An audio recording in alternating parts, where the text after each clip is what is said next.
It's game 2 of today's doubleheader as the Saugerties Stallions face off against the Utica Blue Sox. Hello everyone and welcome inside our Ulster Savings broadcast booth. I'm Logan Barandis, now joined alongside my broadcast partner in John Drager. And John, it was the first draw of the season for the Saugerties Stallions in that 1-1 game. Now we take a look at game 2. Yeah, in that first game, it was an absolute pitcher's duel. Bryce Reimer stepping out on the mound for I believe it's his first or second start of the season for the Stallions, and he really did well, only giving up his first hit to start things off in the 6th inning. That first hit was on a bunt single, and it was the first start on the year for Bryce Reimer. It was the third time the Stallions have faced the Blue Sox. All three have never ended in a win, and that's a streak the Stallions are looking to break in this one here. As we take a look now onto the field at beautiful Cantine Field, it'll be a start for Noah DeLuga. Yeah, Noah DeLuga. He's really looking to get things going here. Taking a look at his last appearance against Glens Falls. 3 innings pitched, 3 hits, 3 walks, 3 strikes, no runs given up. So he's looking for a little bit more of a better start here against the top team in the West. And Noah DeLuga, this will be his 6th appearance on the year, first against the Blue Sox. And taking a look at who's going to be backing up Noah DeLuga on the day, that field alignment is going to be sponsored to you by Necrato Insurance. Over 50 years of 50 carriers, they've got you covered. Nico Amer going to be doing the catching today, and taking a look at your infield, Garrett Michelle going to stay at first base, and Max Codier going to move from shortstop to second. Alex Rodriguez, who came in as a defensive replacement, now going to be staying at shortstop. Kip Fuger's got the first game off. He's giving Brandon Fish the game of rest. And taking a look at your outfield, it'll be Easton Bertrand making a start at left field, and it'll be Jelani Rogers, who came in as a pinch runner, getting the start over at center, and Garrison Berkeley going to be manning the right field spot. There's your defensive alignment there for the Saugerties Stallions. As we get ready for game 2 of action here at Cantine Field, it'll be Ryan Enos to lead things off, the second baseman. Yeah, taking a look at Enos, 359 on the year, 28 hits and 78 at-bats, 18 RBIs. Enos got the first game off of the doubleheader. First pitch coming to DeLuga. He's going to be bunting, and that goes foul out toward the third base side. Saw a lot of bunts in the first game of the doubleheader late from the Blue Sox, and now starting out early in game 2. I think they want to come with a more aggressive approach, just try to get on base to start things off, and with that, it comes up unsuccessful for Utica. DeLuga, the lefty, looking to start his day off on the right foot. He is ahead 0-1. Pitch on the way. That's going to be just wide. First ball of the day for Noah DeLuga. Yeah, Noah DeLuga, he had a great start against Glens Falls, but then sort of teetered off as the times went on. DeLuga with a 4.24 ERA on the year in 17 innings of work. 1-1 coming. That's going to be taken low for ball 2. We saw with the umpires in game 1 a lot of lower pitches not being called for strikes. A lot of higher pitches were late in that game. Yeah, now the umpires are a little bit flip-flopping here. The 2-1's be bounced towards third. Fuger's on one hop. The throw coming to first. Going to be high, but the tag from Michelle's going to get him for the out. Beautiful play from Garrett Michelle for the first out of the game. That was a beautiful touch right there by the first baseman, and we've seen that happen twice for Michelle back in game 1, and he's still fresh on the mound, fresh on the first base bag, I say, and 1 away here for the Stallions. And both those came in the same inning for Garrett Michelle, and he is starting off today at first base very well. It'll be Troy Hamilton, the third baseman, is the next batter. First pitch to him is going to be looked at. A breaking ball is going to be outside of the zone. Hamilton, another player who had that first game off, now sliding at the number 2 spot, hitting .295 so far this year. The 1-0 going to go low for ball 2. Taking a look at Hamilton, the last time he played against these Stallions, when it was Jack Walker who got the start. 0 for 3 with a strikeout. DeLuga behind on Hamilton 2-0. Pitch coming and be cut on and missed on the high fastball. First strike of the game, or the first strike of the at-bat for Noah DeLuga. DeLuga still looking to get back into the count. The 2-1 coming. It's going to be grounded out towards the left side of the infield. Rodriguez racing in. The throw on to first is going to get him for the second out. Nice running throw from Alex Rodriguez. That was a very aggressive approach to the ball right there from the shortstop. Able to just get out in front, make the quick transfer, fired over to first, right at the chest of Michelle. Great job by Rodriguez. Now to be Will King, the DH, or the extra hitter in today's game. Moving down from the 2 slot to number 3. He reached base once in game 1 on an error from the shortstop. And Cody A takes the first pitch outside for ball 1. DeLuca getting back-to-back groundouts to open up his game. It's behind now 1-0. Pitch coming from Noah is going to be fouled back towards the backstop, and it'll bounce into the VIP section. DeLuca coming over from Minnesota University, still looking for his first win on the season. He is 0-1 with his 1 loss coming against the Amsterdam Mohawks. The 1-1's hit out towards the right side, and that'll go foul along the right field line. And you could see Michelle, as soon as he was going down towards that first base line and saw the ball hit right past it on the right side, he fist bumped and he was like, yes, it's safe. It took the Blue Sox until the 6th inning to get their first hit in game 1, looking for a little bit less of a wait in game 2. The 1-2 from DeLuca is going to be fouled back behind the Utica dugout. We'll do it all over again. Yeah, it seemed like King is really trying to battle back here. Currently down 1-2 in the count. He's getting a little bit more aggressive as time goes on and trying to swing for the fences here. King, a .259 hitter on the year with 6 RBIs. The 1-2 coming again. It's going to be hit high out towards right field, and that'll sink foul. Yeah, coming off an 0-3 game 1, he's really looking to change that narrative here. And Pickle taking over. Easton Bertrand retaking his bat boy duties, giving a new set of baseballs to the home plate umpire. I think Bertrand got kicked out of that spot via the umpire, so had to be someone new. Bertrand playing left field instead of bat boy in this game. The 1-2 again, going to be just fouled back. That one kind of off the front end of the bat. Yeah, it was a very defensive swing right there by King. It looked like he wanted all of that one, but just breaking on the outside pitch. King starting to work up that pitch count of Noah DeLuca, already at 14. 1-2 coming again, and that's going to be looked at low for ball 2. Yeah, it seemed like DeLuca was trying to go downstairs with a fastball and almost spiked it, but just missing that lower edge. Deuces wild early, 2-2 count with 2 outs on the top of the first. Pitch on the way from DeLuca to be hit hard out towards left field. Bertrand racing for it, and that'll get in the gap for a base hit. King rounding first. He's on his way to second. Bertrand able to field that one, but not before Will King comes up standing with a double. It was a well-hit ball down that left field line. Bertrand trying to make an effort on it, but decides to hold up on it, let it roll to the wall, just make the relay throw and keep him on second. So it'll be the cleanup hitter in Edwin Tavares. Coming up, he hit cleanup in game 1, went 0 for 3 with 2 groundouts and a pop-up. I believe you mentioned in that game only one person really hit the ball into the outfield up until the 7th inning. I did. That was the leadoff hitter in Luke Odden, who is not playing in this one. First pitch coming to Tavares is popped out towards the right side of the infield. Michelle racing in foul territory. He'll make the grab for the final out. One hit allowed by Noah DeLuca early, but he's able to work around the double, and we head into the bottom of the first inning. Still no score here at Gansine Field. Don't go anywhere. More action coming up from the Ulster Savings broadcast booth. Do you have your action? I have it for it. Is that your ear? All right, sick. You're doing good, Ken. Thank you. What are the comments? Let me check. What are your rules for extra innings for a double-header game? You guys can set the field. PGCBL has new rules for a doubleheader. So nothing negative about us, at least. Yeah, I'll take it. When's when?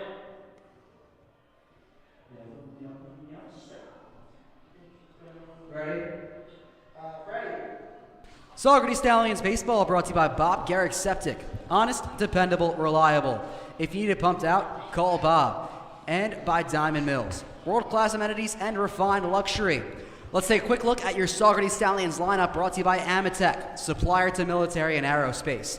Max Codier leading things off for a second straight game. Jelani Rogers subbing in at the number 2 hole, followed by Garrett Michelle taking over the Brandon Fish duties at the 3 spot. Kip Fugers hitting cleanup, followed by Easton Bertrand.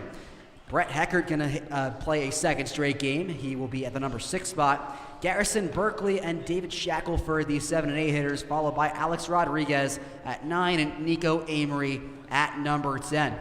Yeah, it seems to be looking more of a fresh lineup. Keep them fresh for tomorrow's game against Amsterdam, all the way out at Rao Family Stadium. And coming up to lead things off will be Max Codier, playing his 4th game as a Stallion. All 4 have seen him bat leadoff. Yeah, and it's looking like it's going to be a bigger role for Codier as it's gone down. So we'll have to see what Jelani Rogers can really adjust to batting second. Codier played shortstop in the opening game, now shifting back to his second base spot. First pitch coming to him is going to be looked at low and inside for ball 1. That was the first pitch from Jack Zupfer. Yeah, from the University of St. Thomas. He happened to face these Stallions in that 3-0 win. Pitched 5 innings, only allowing 1 hit and 6 strikeouts. Zupfer fires the 1-0 to be grounded right back to him on the 1 hop. The throw on to first will be in time. So 2 pitches and the first out for Codier. And now Jelani Rogers going to come up at the number 2 spot. Yeah, it was a rough time for the Stallions trying to get a hit off of these Utica Blue Sox. I believe that hit did not come all the way up until the leadoff spot in the 3rd inning from Brett Heckert. Rogers subbed in the last game as an 8th inning pinch runner. Now goes first pitch swing right out towards shortstop, and that throw going to be in time for the second out. That was Applegate on the throw. And that aggressiveness can lead to results. It's just a nice little ground ball play right there. And unfortunate that Rogers couldn't use his speed to get on.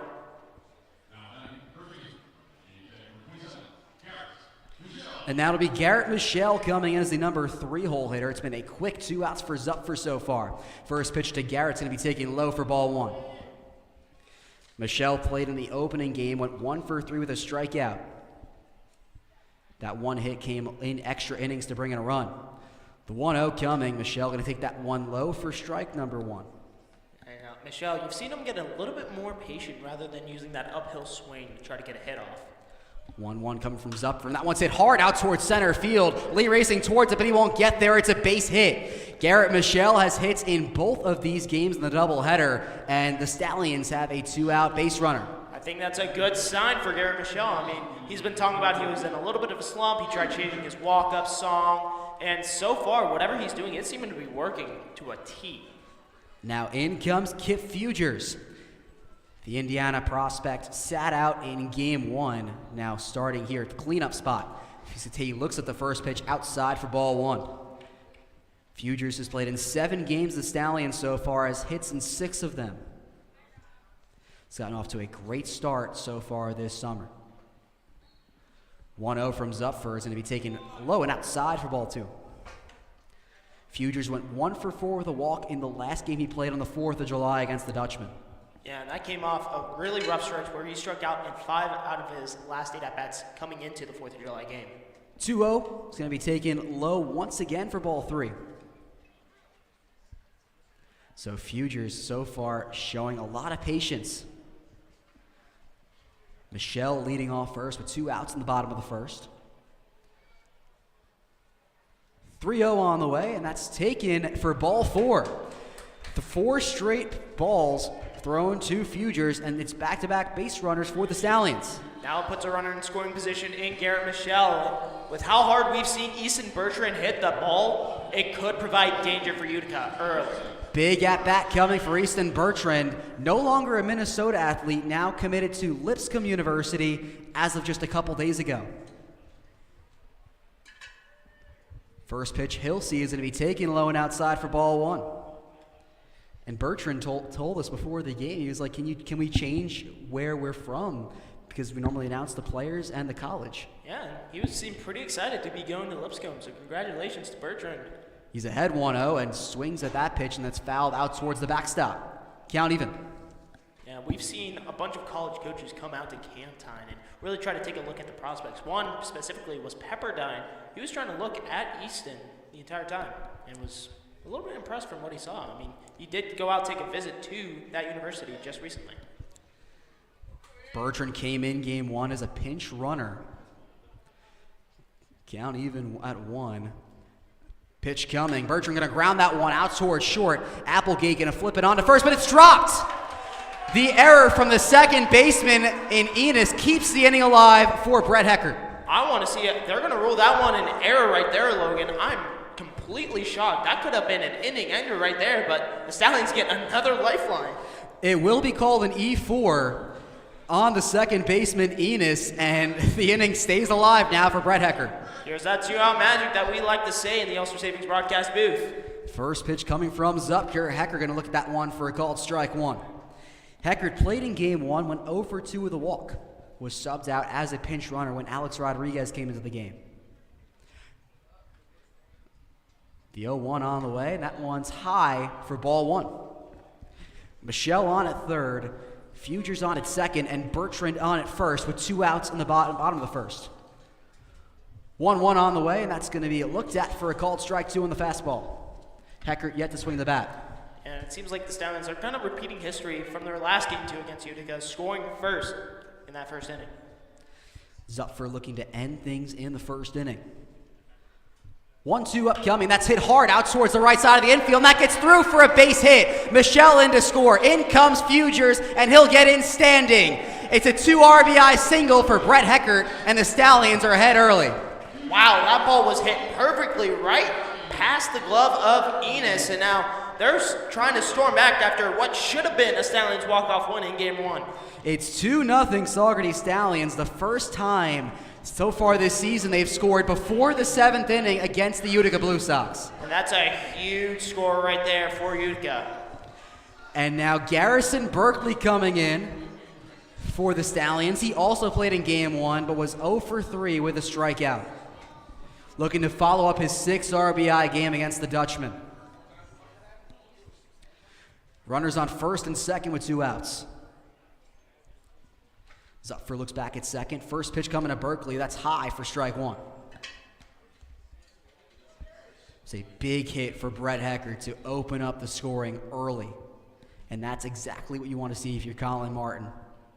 Exactly it is. The bats need to stay alive against the top team in the West. 0-1 to Berkeley, and that's going to be chopped out towards the pitcher. And Zupfer, he dives and misses that one. Berkeley still racing for it. He gets there. Now in comes Bertrand, the slide, and he's going to be called out. It's an infield single for Garrison Berkeley, but Bertrand tried to stretch it from second base, and it will not work. Yeah, it was a very aggressive move right there by Bertrand, but I think he didn't really get the sign to just hold up on that third base path, and by the time he was all the way halfway down, the second baseman noticed, threw it straight to him, and it was an easy out from there. Bertrand tried to catch the Blue Sox snapping, but it didn't work, but the Stallions are still able to get 2 runs on the board on 3 hits. Those 2 runs came off the bat of Brett Heckert, and we head into the second inning. The Stallions up 2-0. Don't go anywhere. More action coming up from the Ulster Savings broadcast booth.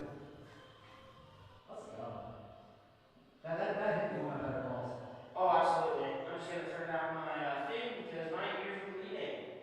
I don't know why. I think it's a smart move for Bertrand, honestly. Why? Because they want to catch him now. But actually he scores. No, you saw how he was like. Of the Bertrand like not following. Probably. I don't know if Craig or not. I don't know if he knew. Plus that. Ready? Yeah. Saugerties Stallions baseball brought to you by Dwyer Contracting. High-quality craftsmanship in a family-owned business.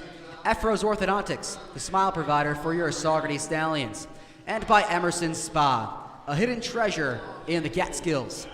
Noah DeLuga now working with an early lead for the Saugerties Stallions as we head to the second inning. Yeah, it was a well-hit ball by Heckert, which really got the party started.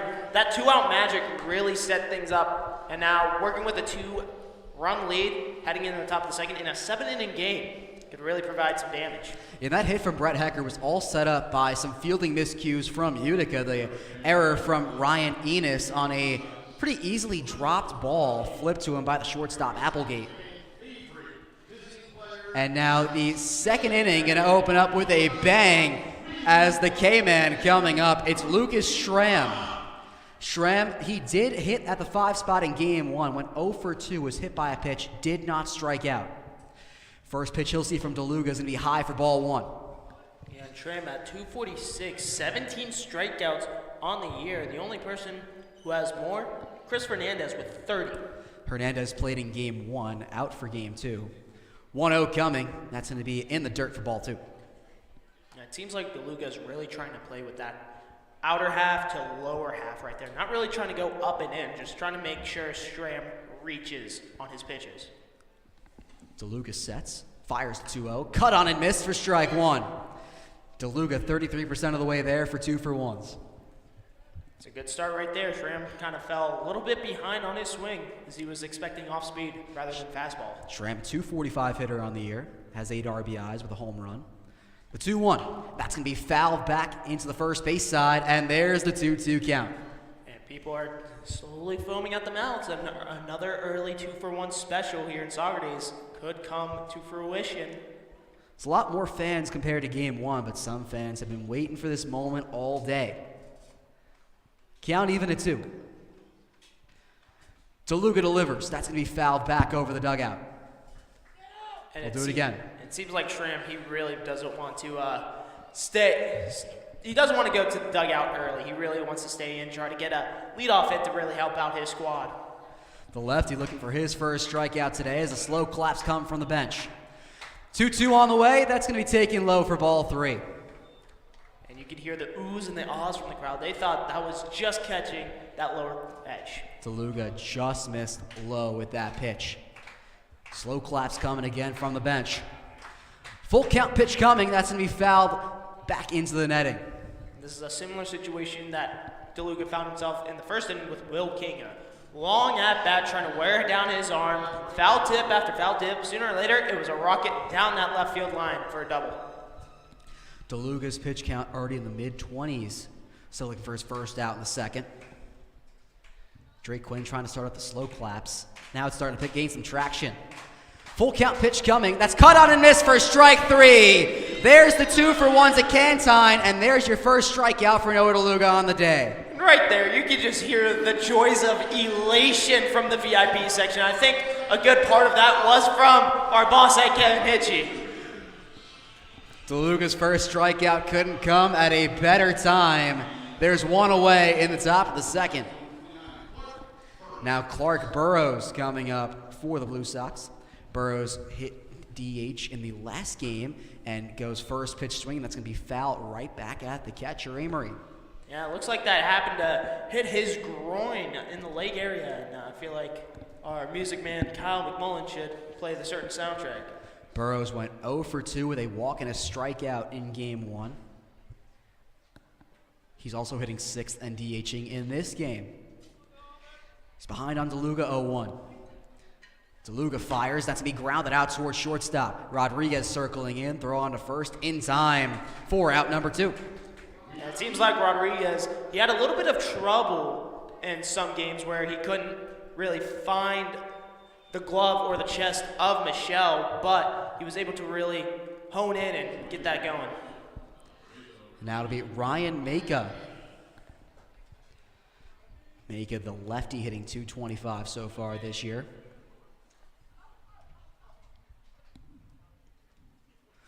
DeLuga fires the first pitch to him. That's going to go low for ball 1.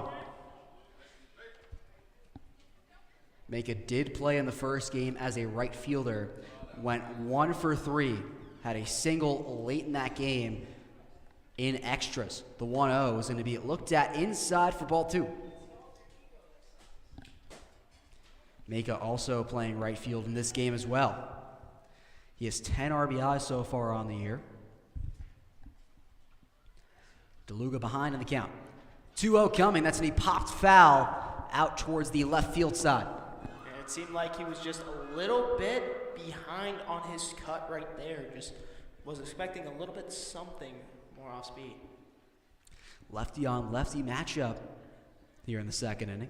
2-1 coming. That's going to be grounded right back to Michelle at first, and he'll walk to the bag himself for the final out. 1-2-3 inning for Noah DeLuga with a strikeout mixed in. We head to the bottom of the second inning with the Stallions still up 2-0. Don't go anywhere. More action coming up from the Ulster Savings broadcast booth.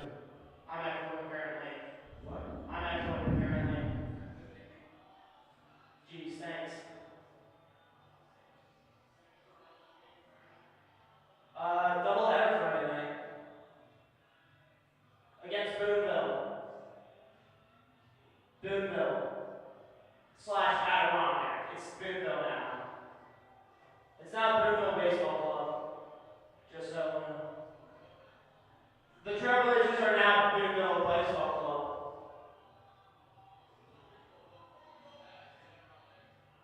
Yeah. I don't know why, Michael. You work on that outside. Ready? Give a shot. Saugerties Stallions baseball brought to you by iMedView Incorporated. Independent medical review, world-class results, and local connections. And by IXL Health and Fitness Club, keeping the Stallions fit all season long.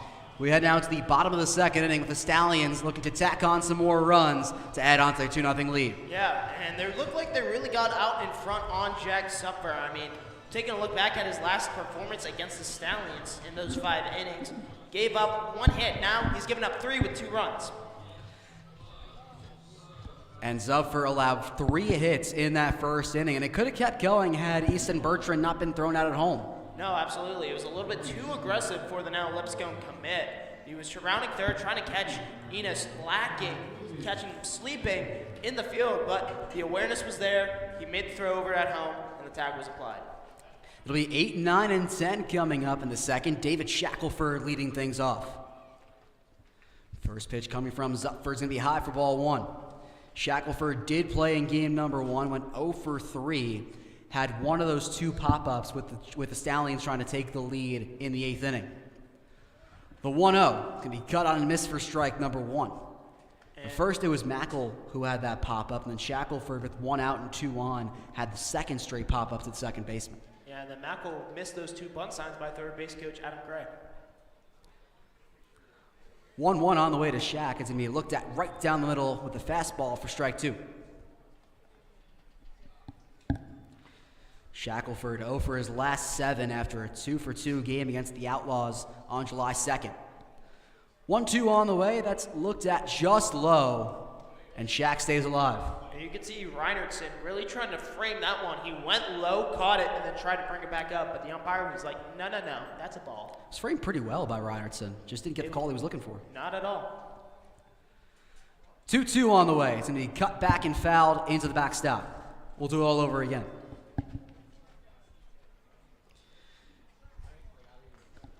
So far, he's up for really slowly getting up there near the 20s.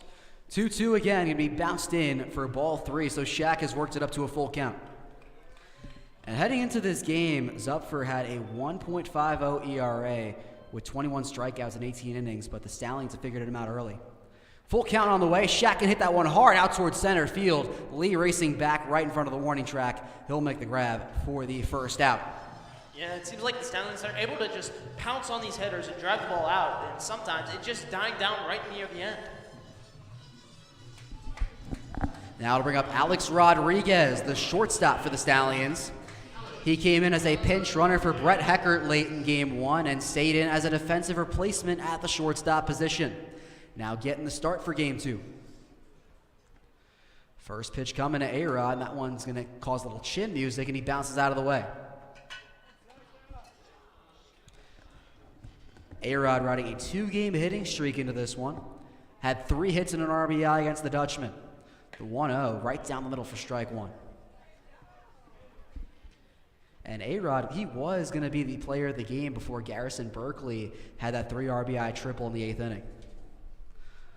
1-1 coming. Rodriguez hits that one out towards left field. That'll send Schramm racing to his right in foul territory, and he'll make the grab and takes a hard hit on the wall for out number 2. Schramm immediately caught that one, and his momentum kind of kept him going into that left field wall. It's a great play from Schramm, and now Nico Amory coming up as the 10 hitter for the Stallions. Amory had the first game off. He started in the 4th of July game, went 0 for 3 with 2 walks and 2 strikeouts. First pitch he'll see from Zupfer is going to be a breaking ball that finds the zone. Amory hitless in his last 2 starts, but does have 2 walks and 2 strikeouts in each of those games. 0-1 coming. That one's hit out towards right center field. Lee ranging to his left, and he'll make the grab for the 3rd and final out. 3 up, 3 flyouts for the Saugerties Stallions offense as they go down empty-handed. Still 2-0 Saugerties leads as we head into the 3rd inning. Dunk 20 or more action coming up from the Ulster Savings broadcast booth.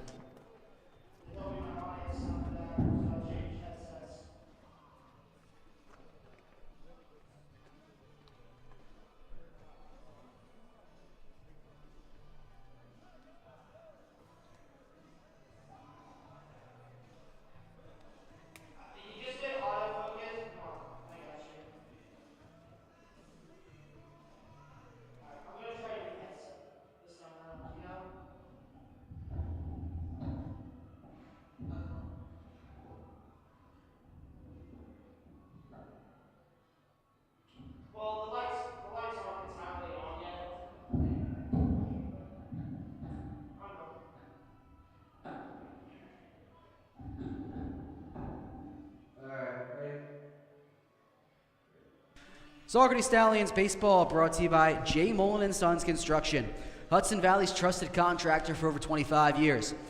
And by the Jolly Cow. The Jolly Cow in Lake Katrine, because everybody loves ice cream. And now Noah DeLuga heading back out for inning number 3 of work. He's gotten off to a good start with just 1 hit, that 1 hit being a double. Yeah, and so far he's been able to find the strike zone. Back in that 2nd inning, he managed to retire the side straight. Started out with the strikeout against the K-Man and Schramm, and then 2 groundouts. No flyouts into the outfield in these first 2 innings for Noah DeLuga. And he works now, he's going to be working to 8, 9, and 10 in the Utica lineup. As DeLuga continue to warm up here at Kansine Field. Yeah, and taking a look at the lineup, they have yet to face a batter so far, so a little bit fresh in the box for the Blue Sox. And DeLuga's warm-ups come to an end.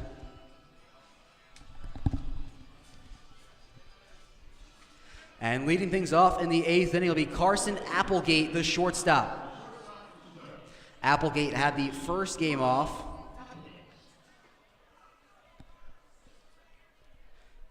And now the number 8 hitter in the lineup for this game. Just about ready to get underway here at Kansine.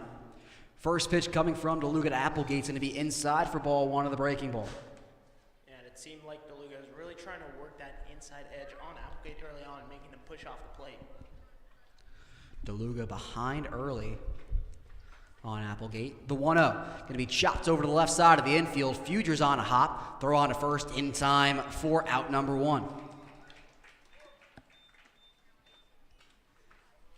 It's not a very hard hit ball by Applegate, and it does the job for the Stallions. Exactly. I mean, he was trying to make up from that a little bit of an overthrow, but Michelle making a play out of nothing.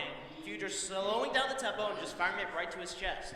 Now Cade Reinertson coming up for the Blue Sox, another hitter who had the first game off. First pitch coming to him is going to be taken outside for ball 1. Reinertson getting the start at catcher in this game for the Blue Sox.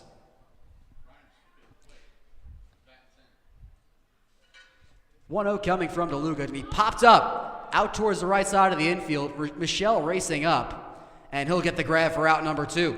2 quick outs for the Stallion southpaw. So far, Michelle's getting a lot of action on that first base bag, whether that's pop-ups or just able to get the infield rounders. He's been really working at that first base bag tonight.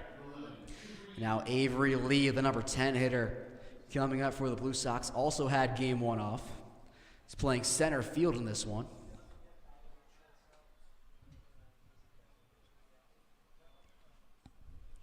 First pitch coming from DeLuga to be cut on and missed on the breaking ball.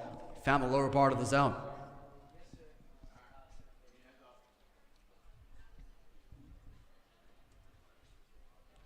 DeLuca calls off the sign from Amory. Now fires the 0-1, and Lee going to try and check his swing, but it'll be rule the ball regardless. Pitch just low. Yeah, it seems like Avery's really trying to get aggressive early on against Avery. 1-1 on the way, and that's going to be foul and cut back right above that Utica dugout.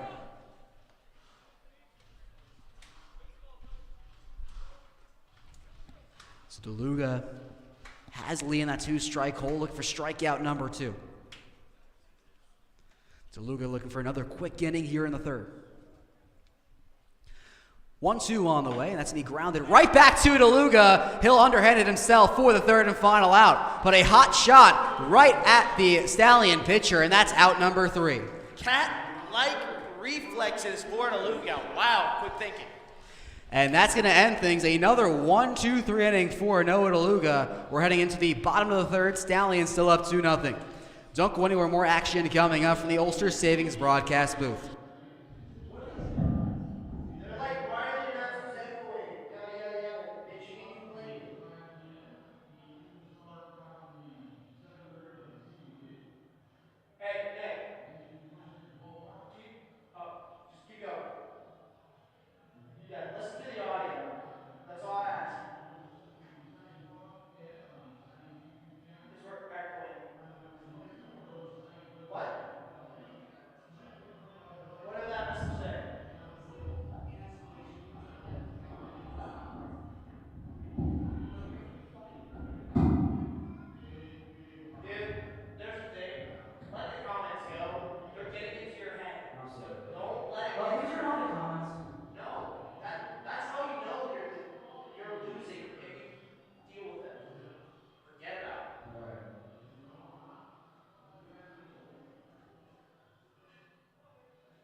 Saugerties Stallions baseball brought to you by Main Street Restaurant, voted the best Mexican restaurant in the Hudson Valley, and by Senator Michelle Hinchy. She represents you. Back to the top of the lineup for your Stallions will be Max Codier to lead things off. So far, he grounded right to a comebacker. The pitcher next is up for throwing it on over to first to lead things off for the Stallions at the bats today. Codier grounded right back to up for his first time around and takes the first pitch called strike. Codier was held hitless in game 1. It was 0 for 3 in that one. The 0-1 going to be popped foul right above the press box. And we've seen Codier in the box. He's very calm, cool, collected, really trying to work the zone around and try to find a nice spot where you can just drive it into the gaps. He's behind early on Zupfer 0-2, who's looking for his first strikeout of the day. Pitch coming, that's going to be bounced in. It'll clip Codier, but that was after the bounce. Count now 1-2. Codier coming over from Virginia University, still relatively new to the Stallions this year. 1-2 coming, that's hit hard out towards right field. Maka racing back for it, still going back, and that one's gonna hit the top of the wall. Codier on his way to second, and he'll get in standing with a double. Leadoff hit for Max Codier, and a great start early for the Stallions in the third. Wow, that was a ball driven to the scoreboard. I thought that ball was just going to hop over that fence, but no. Codier keeping his head down. Not truly a home run trot, but not a full sprint. Codier, not the biggest home run hitter in the world, but he came very close to his first on the year.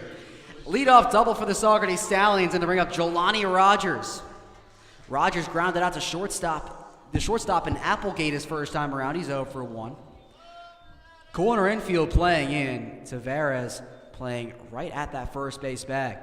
First pitch to Jelani, hit hard out towards left center field. That drops for a base hit. Codier rounding third. He's on his way home. It's an RBI single for Jelani Rogers. It's a 3-0 Stallions lead.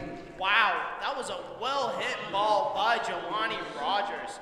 Able to really send that thing in and score Codier in scoring position. Back-to-back hits to lead off the third inning for your Saugerties Stallions. And now Garrett Michelle looks to keep things going. Absolutely. I mean, with how the Stallion bats are hitting, you got to keep this momentum going. Michelle had the first hit for the Stallions back in the first with a 2-out single. First pitch he'll see is going to be swung on and missed by Garrett for strike one. He's trying to jump on Zupfer early, just like Jelani Rogers before. Rogers getting the lead off first. 0-1 from Zupfer. It's going to be looked at inside for called strike two. Michelle has hits in each of the games in the doubleheader today. Had a hit late in game one, and that leadoff hit in game two. Jelani was already on his way to second, and time was called. The pitch wasn't even thrown. It thought could have possibly been a balk, but Rogers going to have to trot all the way back to first. Yeah, I thought he was able to trot onto second base standing up, and he looked like he had a big jump on it. Instead, he's now back on first. The count now 0-2. Pitch coming. Michelle get that one right over Jelani, and that'll get in right field for a base hit. Back-to-back hits to open up the third inning, and it's 2 straight singles for the Stallions. That's a huge 2 straight singles right there. And now Utica might be on their heels as action's starting to form in the bullpen for them. And there'll be a mound visit for the Blue Sox at Zupfer getting pounced on here in this third inning. Already 6 hits to open things up for the Stallion offense. Yeah, and it's not looking good for the Blue Sox. It seems like the Stallions have a good jump on them. I mean, taking a look back at their last performance in game, the Stallions only had 7 hits in that game 2 matchup against the Blue Sox. Now, 6 already. We're only about 2.5, maybe 2 in less than 2 and 1, a little bit more than. We're the third inning. Yeah, we're in the third inning. That's the point we're getting here. As the mound visit for the Blue Sox comes to an end, there's no one actively throwing in their bullpen, so this looks like it will be Zupfer's inning. And now Kip Fuger's coming up for the Stallions. Forced a 2-out walk. His last time up, he came around to score. That was back in the first inning. Runners on first and second for the Stallions with no outs in the bottom of the third. Stallions already up 3. Zupfer looks back at second. First pitch to Fugers is going to be looked at for ball 1. Fugers has seen 5 balls and no strikes so far in this game.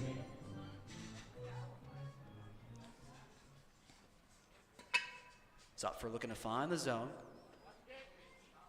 Both runners dancing off their respective bases. The 1-0 to Kip's going to be high for ball 2.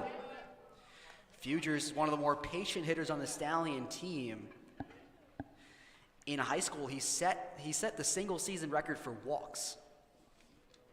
And so far, he only has 7 on the year. The 2-0 going to be popped up out towards the first base side, ranging foul. Tavares arranging for it, and that'll just get over the fence. So Fugers gets an extra life.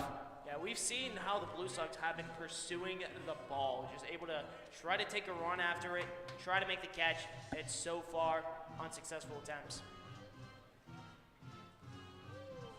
Stallions only had 1 stolen base in game 1, but both runners here do have a lot of speed to them, especially Jelani over at second. Back to the mound. 2-1 coming to Fugers. That one's hit hard out towards right field. That'll send Maka back. Still going. That's going to hit and get over the wall almost. Jelani Rogers is going to head over to home, and Michelle holds up at third. It's a RBI double for Kip Fugers, and the lead continues to grow. Wow. Jack Zupfer has been lit up so far. 7 hits now, 4 runs.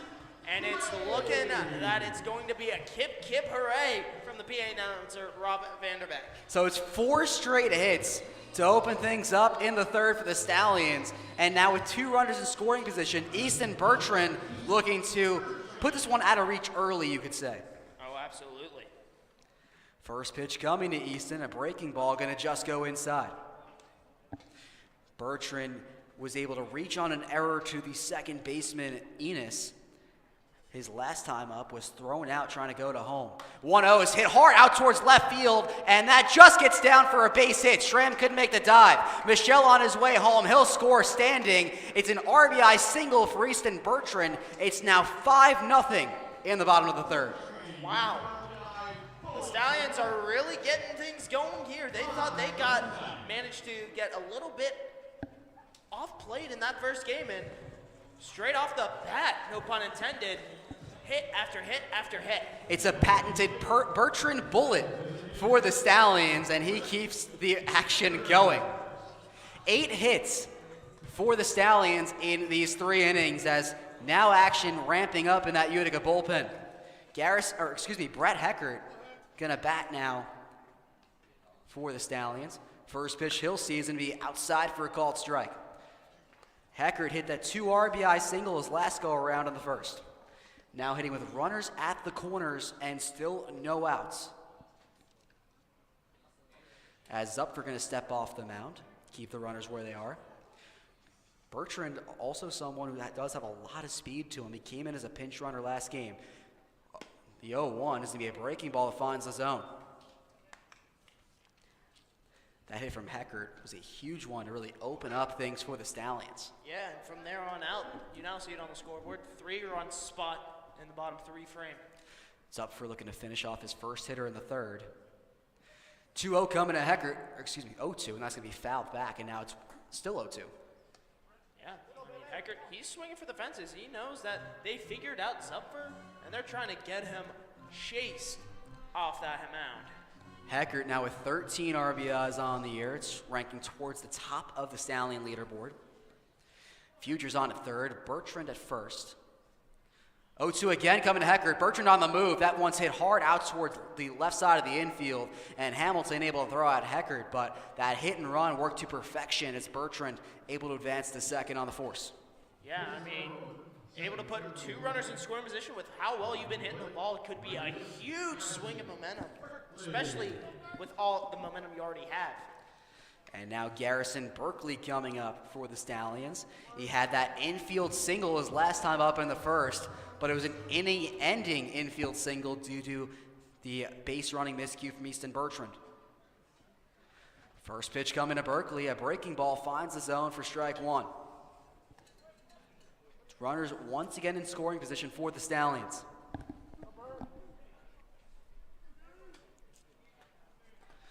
Zupfer has his sign. 0-1 coming, and Berkeley going to foul that one out, and that'll be over the netting. Berkeley seemed to time that one perfectly. He was right in step, his stride just a little bit undercut. And Zupfer has his second straight hitter in that 0-2 count. Retired Heckert now trying to set down Berkeley. 0-2 on the way, and Berkeley going to chop at that one, and that'll go foul out towards the first base side. More defensive swing there from Garrison. Yeah, he wants to stay alive in this bat. I mean, already with 1 out and 2 runners in scoring position, the Stallions do not want to waste any opportunities. Fuger still on at third. Bertrand moved up to second on the force. 0-2 again coming to Berkeley. That one's hit out towards left field, and that drops for a base hit. Fuger's going to walk into home. Bertrand going to stay at third. Berkeley now trying to go to second. The throw goes there, and that hits the umpire, and Berkeley able to get into second. It'll be another RBI for Garrison Berkeley, and it's now 6-0 Stallions. Yeah, Bertrand, he's not letting history repeat this time. He's not trying to advance. He's going to hold up at third. He's learning from his past mistakes, and I think that's a huge learning lesson right there. Yeah, Adam Cray, the third base coach, held up that stop sign, and Bertrand listened this go around, as now the Utica Blue Sox coach going to come out to talk to Zupfer. It'll be a pitching change coming up for the Blue Sox, and maybe a much-needed one at that. Who's coming in for the Blue Sox? Find out after the break. We'll be right back. You're listening to Saugerties Stallions Baseball from the Saugerties Stallions YouTube channel.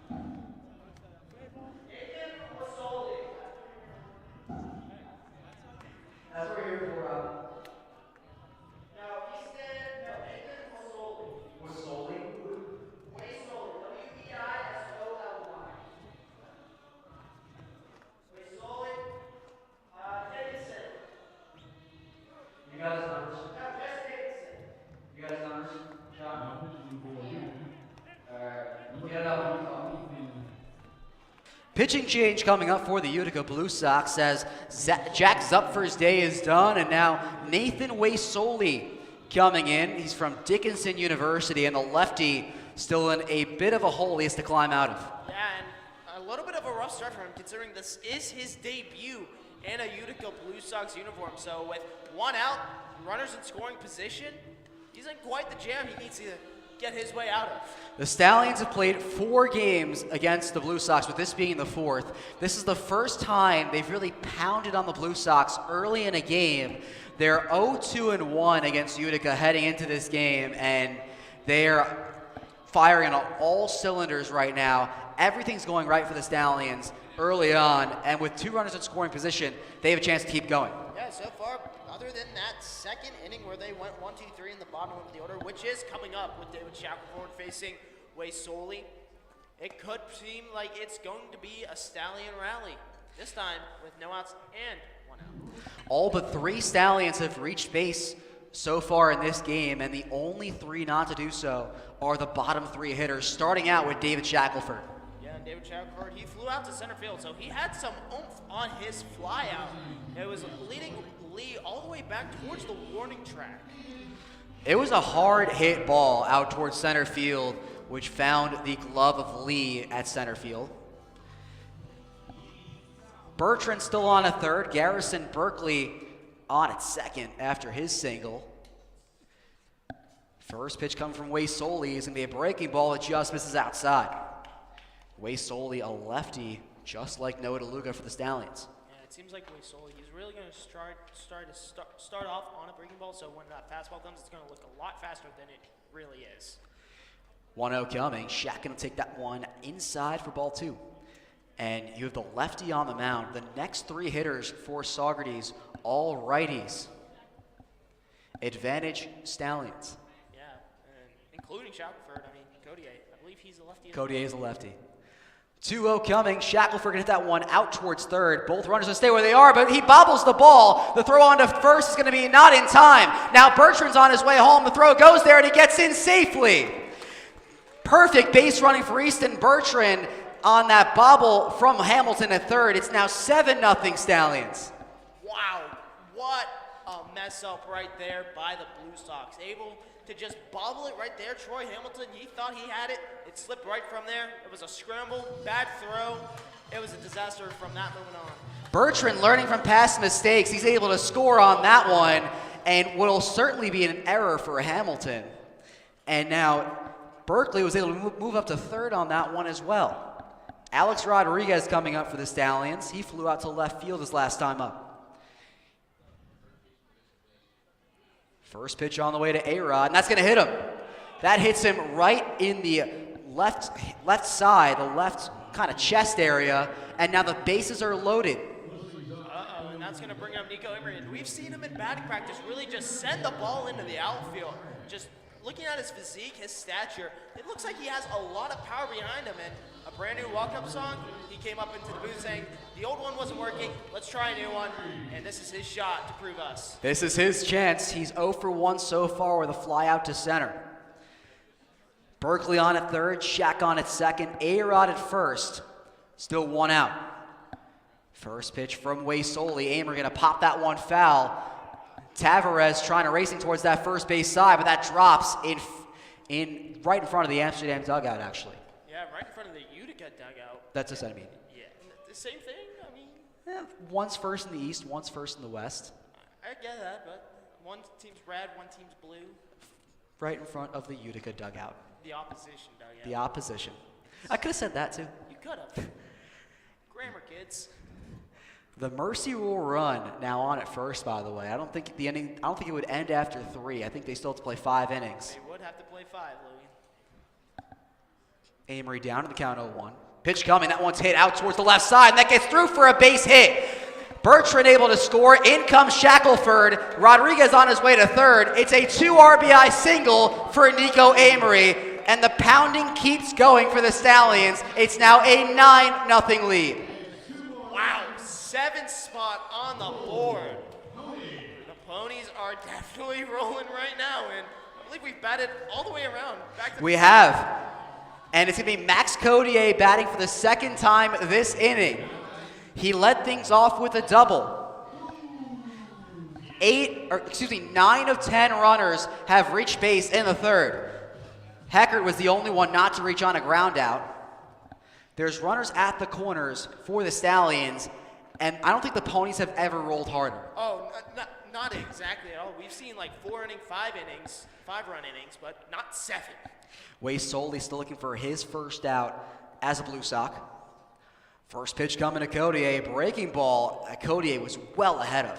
I think Codier really wanted a piece of that one, and it was just slow enough to get right past him. Codier came inches short of a home run earlier in this inning, ended up with a leadoff double. Wade Soley checks on Amory at first. 0-1 on the way. That one's to be bounced in and stopped by the catcher Reinertson with his chest. Codier now has hits in 3 of his 4 games as the Stallion. The only game he didn't get a hit on was in Game 1 in this doubleheader. Rodriguez at third, Amory at first. Stallions with 10 hits so far in this one, 9 runs. 1-1 on the way, and Codier chops that one out towards left center field, and that drops for a base hit. Rodriguez comes in standing. Amory thinks about going to third. He'll retreat back to second. It's an RBI single for Max Codier, and it's now a double-digit lead for your Saugerties Stallions. Oh my goodness. Whatever they ate in between Game 1 and Game 2, it seems to be powering the bats right now. The Stallions now with 8 hits in this inning alone. And Jelani Rogers going to come back out for his second shot. Rogers singled earlier in this inning in the third. He's 1 for 2. If this were inning number 5, this game would be over already. Absolutely. First pitch coming to Jelani. That's going to be chopped foul into the Stallion dugout. And I think the most amount of runs the Stallions have scored in a game this season was probably 11. And that was in a full 8 innings, I think. Oh, absolutely. I think it was. It was against Oneonta, the walk-off by Berkeley. Now they're just 1 run away from tying it in only 3 innings. Amory on at second. Codier at first. 0-1 from Jelani. That's going to be chopped over to the third base side. Hamilton able to get that one, throws it to second, but they will not get the out at first. It's a big out for the Utica Blue Sox. They get Codier, but they don't get Jelani. Yeah, right there. Still runners on the corners, but a speedy runner, Aaron Rodgers, who is not afraid to take second base. And now it's a party at Canton Field because Garrett Michelle comes back out again. Michelle is 2 for 2 with 2 singles. One of those innings came in this third inning. There's runners at the corners now with 2 outs for the Stallions. Rogers getting a good lead off at first. First pitch to Michelle is going to be bounced in, and nice glove stop by Reinertson over to his left. Michelle has had 3 straight hits today. He had 1 hit to end Game 1, and now 2 hits to open up Game 2. For a home run shot right here. 1-0 coming from Wade Soley is going to be a breaking ball that's looked at for strike 1. And it seemed like Michelle, he was sitting on fastball. He was ready to line it up, try to go for it, but he held back and it slowly broke in. Count even at 1. Pitch fired is going to be a breaking ball that just misses for ball 2. Michelle really in no rush to attack on Wade Soley, considering the lead the Stallions have built in this one. 2-1 on the way is going to be a strike on the fastball. Just caught the zone. It seems like Michelle, he was really trying to not avoid reaching it so he can do that ground ball play, but holding back, waiting for that right pitch to come into the zone. Count even at 2 with 2 outs. Wade Soley fires. That's cut on and missed for strike 3. A sour end to what was a very strong inning for your Saugerties Stallions. Ladies and gentlemen, I don't think the Ponies have ever rolled harder so far this year. 8 runs in the third inning with 8 hits. The Stallions hold a 10-0 lead over the Utica Blue Sox. Don't go anywhere. There's still more baseball to come. 4th inning and maybe even a little bit more coming up You're listening to the Saugerties Stallions baseball on the Ulster Savings YouTube channel. Oh my God.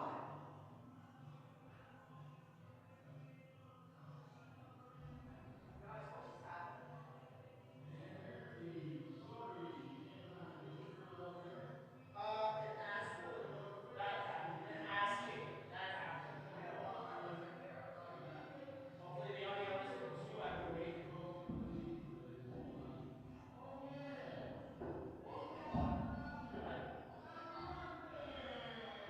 Knock on wood. Knock on wood right now.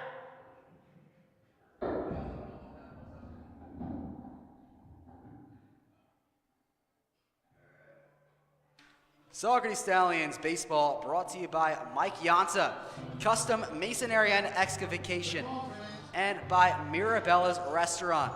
Perfect for friends and family tonight and every night. It's been an amazing start for the Saugerties Stallions.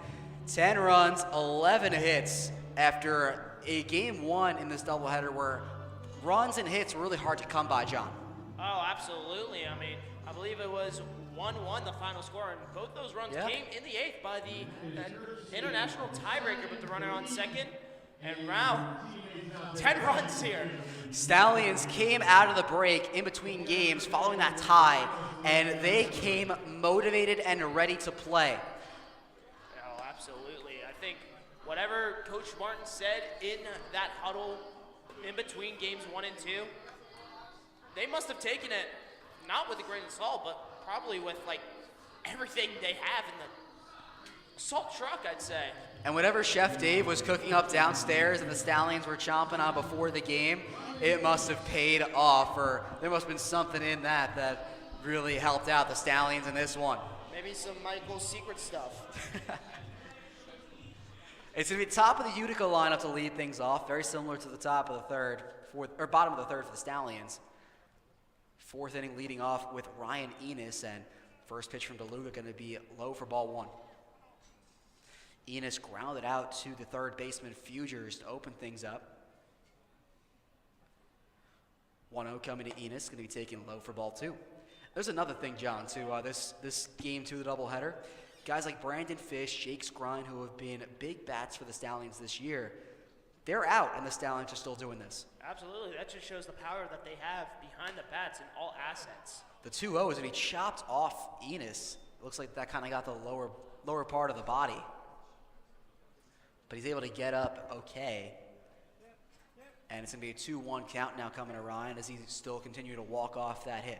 Yeah, he seems to be okay. I mean, that was a well-hit ball right to his ankle. Yeah, it kind of went off his leg and then chopped down that first baseline and went foul. So Enos now back in the batter's box, still kind of collecting himself after that. Now we're back, ready to resume here as Enos is back in a hitter's stance. 2-1 from DeLuca is going to be taken outside for ball 3. Enos hitting .358 on the year so far with 18 RBIs, also has a home run. It really seems like DeLuca's working out outside to have Enos reach. 3-1 from Noah is going to be taken, a breaking ball in the lower part of the zone for strike 2. DeLuca has not walked anyone yet so far in this game. He does have 1 strikeout. It's really been great fielder's play so far for the Stallions. Full count pitch going to be popped foul out towards that first base side. And it seemed like Enos, he was a little bit late on his swing, just kind of came in and it went straight over those first base bleachers. As the Jaws music playing over that PA system, headed by Kyle McMullen. He does music well here. Full count pitch from DeLuca is taken outside for ball 4. It's a leadoff base runner for the Blue Sox, and the Stallions hoping to not have the same result happen to them what happened to the bottom of the third.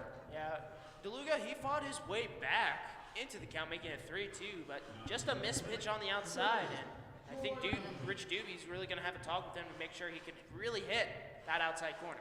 Now Troy Hamilton coming up, the number 2 hitter for the Blue Sox. Grounded out to Alex Rodriguez back in the first. He's 0 for 1. DeLuca checks Enos at first. First pitch coming, Hamilton's going to be low for ball one. Blue Sox looking to just get some of these runs back to not have that mercy rule kick into effect, which would end this game after the 5th inning.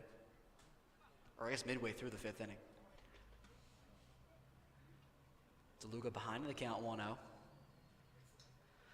Pitch coming from Noah is going to be hit hard out towards that third base side, and that gets through for a base hit. Back-to-back runners reaching base here for the Blue Sox, and it's their second hit of the night.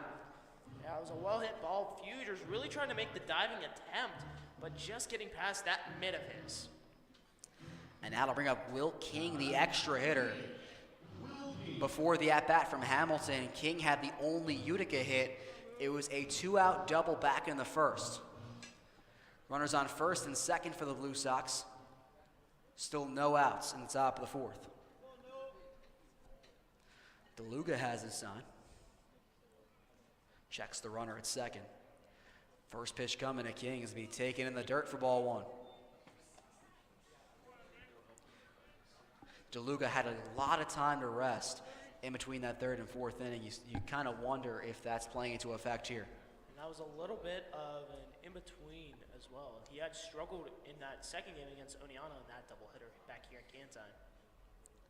DeLuca takes a bunch of checks at second. Now the 1-0 coming. That's hit high out towards left center field. Bertrand racing in. He'll make the catch over in left for the first out. Big out there for Noah DeLuca. Yeah, that ball was skied right into the clouds, I think. And Bertrand doing a great job just calling off both Rodriguez and Rogers and saying, hey, it's my ball. Let me get this out. Now in comes Edwin Tavares, the first baseman. He popped out to the first baseman in Michelle, his last go-around. Yeah, Michelle, he had a very heavy load of work in those first 3 innings, I believe.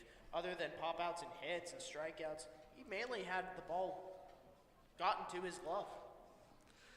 DeLuca got a big out in this 4th inning, and now first pitch coming to Tavares is going to get by Amory, but he quickly recovers and keeps both runners right where they are. I'm surprised Tavares didn't stay in that box. He does have a right to be in there, and that could have really helped out Enos on second. Enos on at second, Hamilton at first with 1 out in the top of the 4th. DeLuca has his sign, down in the count 1-0. So long pause in between pitches. Now it's on the way, and that's going to be grounded out towards the left side of the infield, and that gets through for a base hit. The Enos is going to stay over at third as the throw comes into Rodriguez, and he wasn't expecting it, but now the bases are loaded for the Blue Sox. Yeah, that's not a good sign right here, and with slow movement in that Stallion bullpen, we don't know who exactly is going to be coming out just yet. Very curious to see what they do. Still no one actively throwing for the Stallions. And now the K-Man coming up once again for the Blue Sox as Lucas Schramm delivered on his name his last time around, struck out swing to open up the second. So the only strikeout victim for DeLuca so far. So he came through when it mattered most. First pitch coming to Schramm, and he swung on and missed for strike one on the high fastball.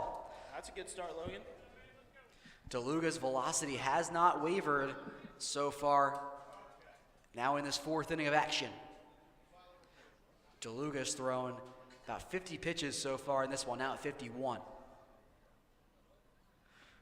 0-1 from DeLuca, swung on and missed. Same pitch, same placement, same result. Wow. I'd be worried if I was Lucas Schramm. I mean, DeLuca's really trying to find that strike zone. He's getting a little bit too aggressive, trying to play hero ball. K-Man in another 0-2 hole. Slow claps coming up from the Stallion bench.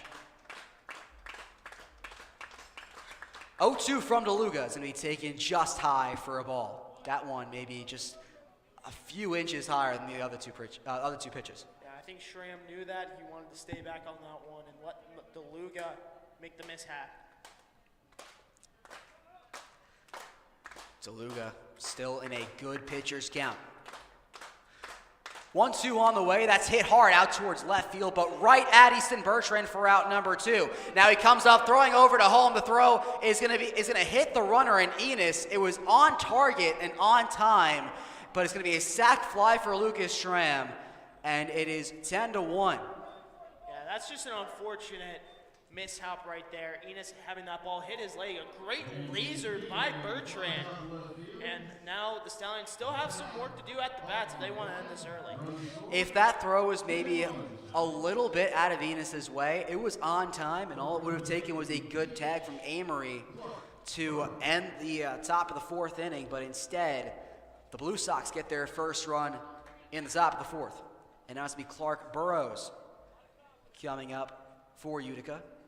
First pitch, he'll see him behind outside for ball one. Hamilton was able to tag up from second to third. So there's runners at the corners with 2 outs.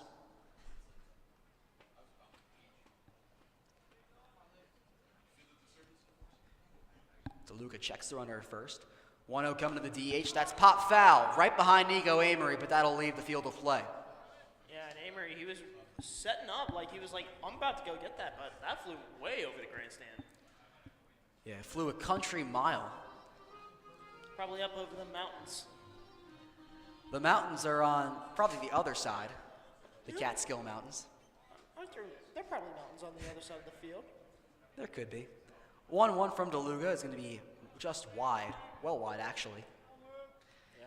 But yeah, I'm sure if you go just far enough on the other side behind home plate, you'll find some mountains eventually. Exactly, and that's probably where that ball was lying as we speak. Burrows grounded out to Rodriguez at shortstop his last go around. 2-1 to him as he swung on and missed for strike 2. Just ahead of that fastball from Noah.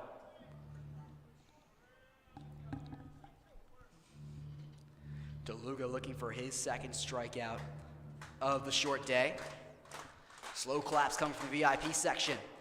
2-2 on the way, and that's high and wide. These fans really want to come out unscathed in this. I mean, a walk wouldn't necessarily help, but it wouldn't necessarily hurt. The runner in Tavares will be on the move as Michelle now moves away from the first base bag. Full count pitch from DeLuca. Swung on and missed for strike 3. He got him chasing on the high fastball. That's his second strikeout on the day, and that ends the top of the fourth. Ooh, that was a big pickle that DeLuca got himself out. Only gave up 1 run. It could have been a lot worse. The Blue Sox get their first run on the day, and the scores are the same if you add an extra 0 to the Saugerties Stallions score. It's 10-1 Stallions. They're heading up to bat in the bottom of the fourth inning. Don't go anywhere. More action coming up from the Ulster Savings broadcast booth. Okay. Did you like that? Everybody there? It seemed a little corny. Was what?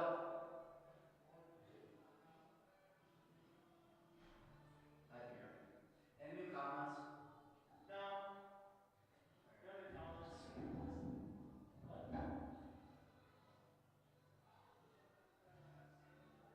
Yeah, it's by a few different guys.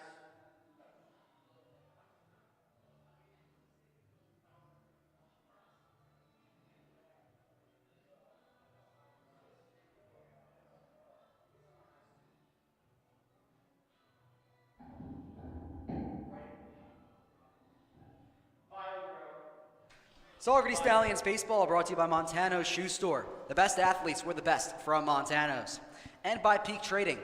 Need it lifted up or tied down? Peak Trading has the supplies. It's going to be hard to top a 8-run bottom of the third inning, but that's what the Stallions are looking to try to do in the fourth. Yeah, with the heart of the lineup coming up in 4, 5, and 6, they're looking to add on more runs to make this game end a lot faster. And it'll be Kip Fugers to lead things off for the Stallions. He's come around to score in both of his trips to the plate. He walked in the first and doubled in the second.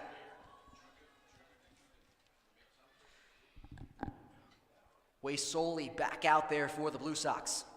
First pitch coming to Kip, a fastball catches the higher part of the zone.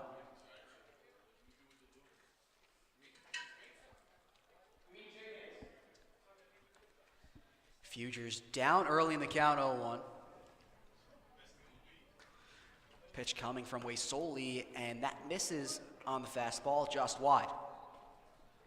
Count even. Yeah, it seems like Kip is really trying to stay more patient, and that patience is really paying off for him. 1-1 on the way. A breaking ball catches the zone for strike 2. might have spoken too soon. Futures has not swung the bat yet so far.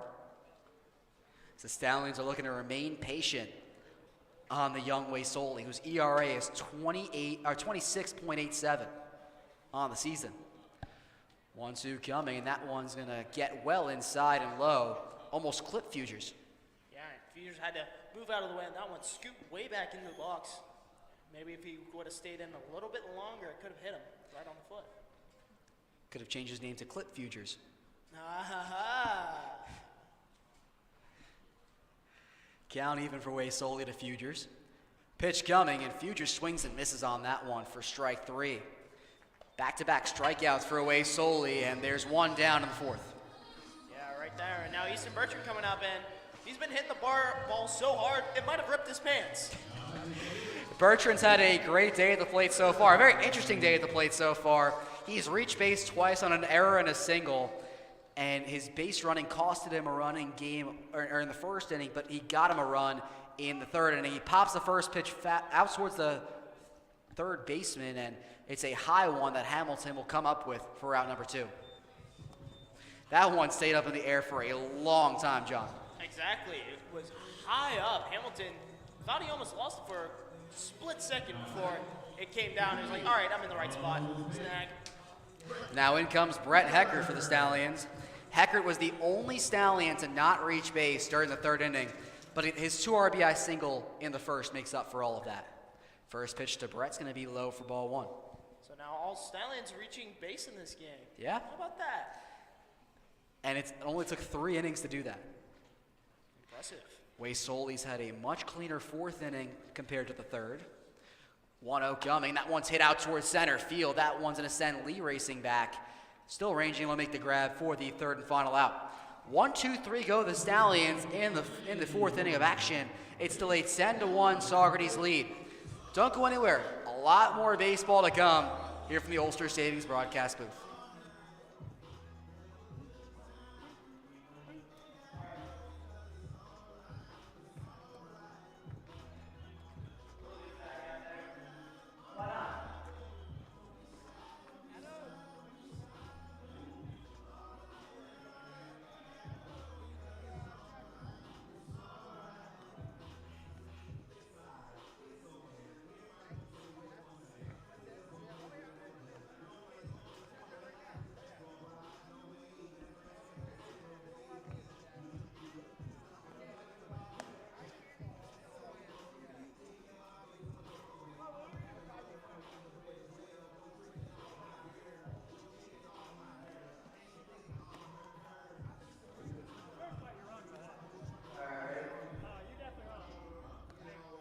Saugerties Stallions baseball, brought to you by Pretorius and Conrad, Civil and Environmental Engineering and Land Surveying, and by Rip Van Winkle Country Club. Bring your swing to the Rip. Noah DeLuga back out for inning number 5. The most he's pitched in a game this year was 4 innings, so looking to set a season high here against Utica. Yeah, and going back to those 4 inning games, it was one against Glens Falls where they won 10-1, and the next one was against Amsterdam in that 11-0 loss, giving up 7 hits and 4 runs. Tale of 2 different times where he pitched 4 innings, and now with a 9-run cushion, why not throw him out there? And now ranging back towards those positive times is DeLuga, as he's pitched very well so far. Only allowed 1 run off that sac fly and 3 hits so far in this game. It'll be 7-8-9 coming up for the Blue Sox. Ryan Maka going to be the first to greet DeLuga. Maka 0 for 1. He grounded out to Michelle over at first, his last go-around. DeLuga sets, fires the first pitch. It's going to be fouled right back into the backstop. There is action taking place in that Blue Sox bullpen, so Wei Soli's day most likely done. It seems like there's slow movement happening on in the Stallions. It seems like Ryan Parker's slowly warming up. 0-1 coming. That's going to be bounced, and that'll get wide of Amory. And you talk about the impact that today has. You would expect for a doubleheader to use a lot of pitchers, but the Stallions have only used 2 in Game 1, and DeLuga's been the only one so far in Game 2. And when you have Amsterdam coming up tomorrow, that's going to be huge moving forward for your staff. exactly. I mean, we saw the roster that Praxi Vigil was available. 1-1's going to find the hole on the right side of the infield for a base hit. So Ryan Maka provides a leadoff hit for the Blue Sox. Yeah, that's just the second leadoff runner for the Blue Sox in Game 2. And the other one came back in the fourth off a walk. And now to bring up Carson Applegate, the shortstop. Applegate grounded out to Fugers at third, his first time up. That was to lead off the third inning.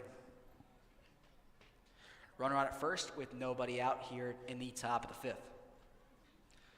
DeLuca now working from the stretch. First pitch coming is going to be taken for a called strike.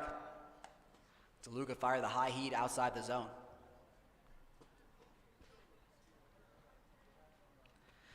Maka getting a moderate lead off that first base bag. Michelle holding him on.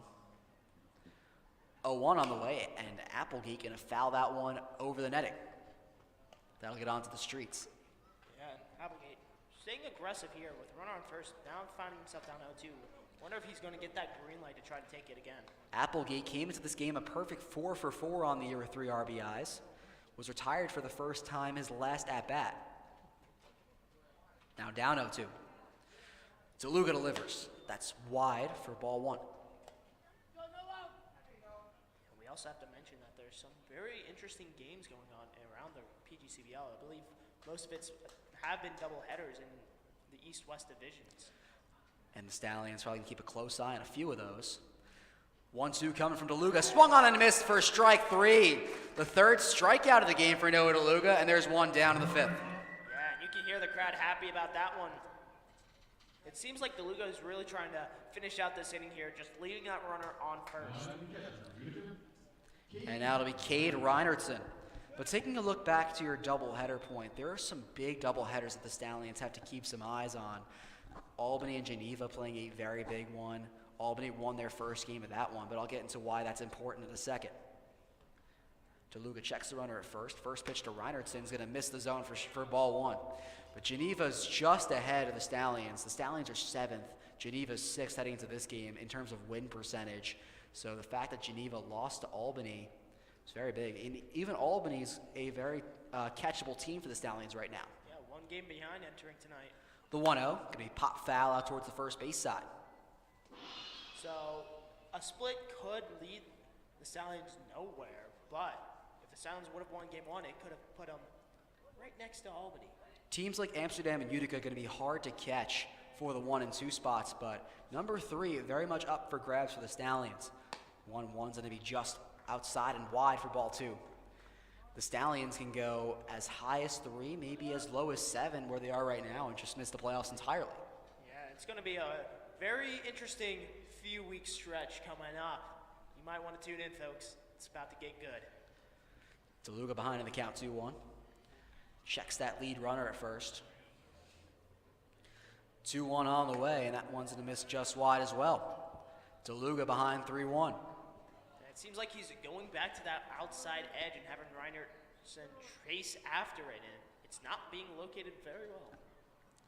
DeLuca starting to show some signs of fatigue here in the fifth. Thrown just north of 70 pitches. 3-1 coming, and that's going to be right down the middle for strike 2. DeLuca back in the count, and now it's full. Yeah, and it's going to be a tough payoff pitch because Ryan Parker is now warming up in the bullpen. We'll see how soon Parker takes the reins. Full count pitch fired from DeLuca, and that's going to go low for ball 4. Another base runner reaching for Noah, and the second walk he's allowed in this one.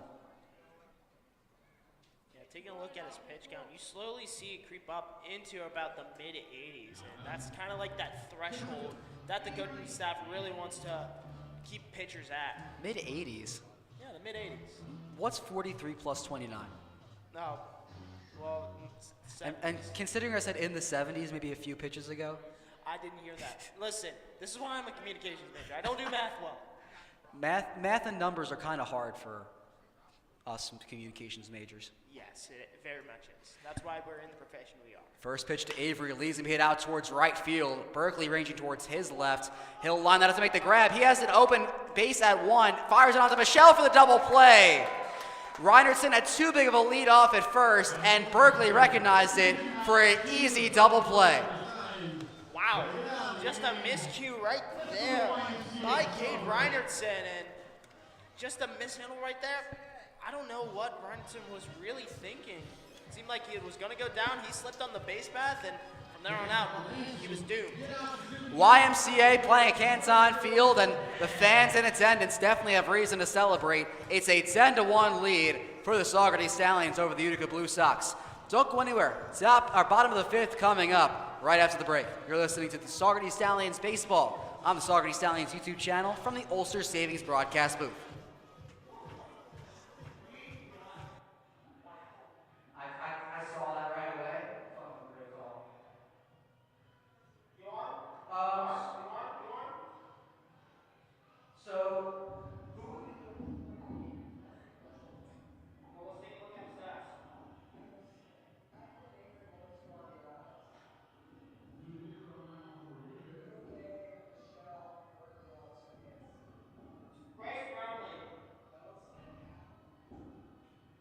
Bryce Brownlee from Army West Point.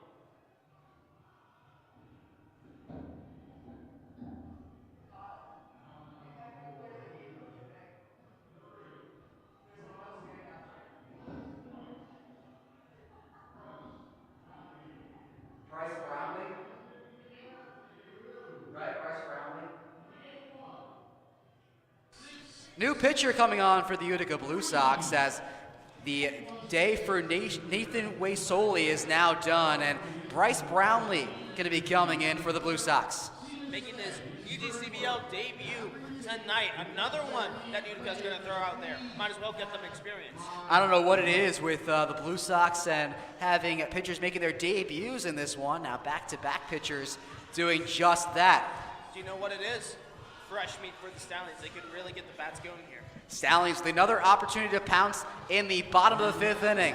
They put up 2 runs in the first, 8 runs in the third to make it a 10-1 lead for your Stallions. I'm sensing a pattern here, Logan.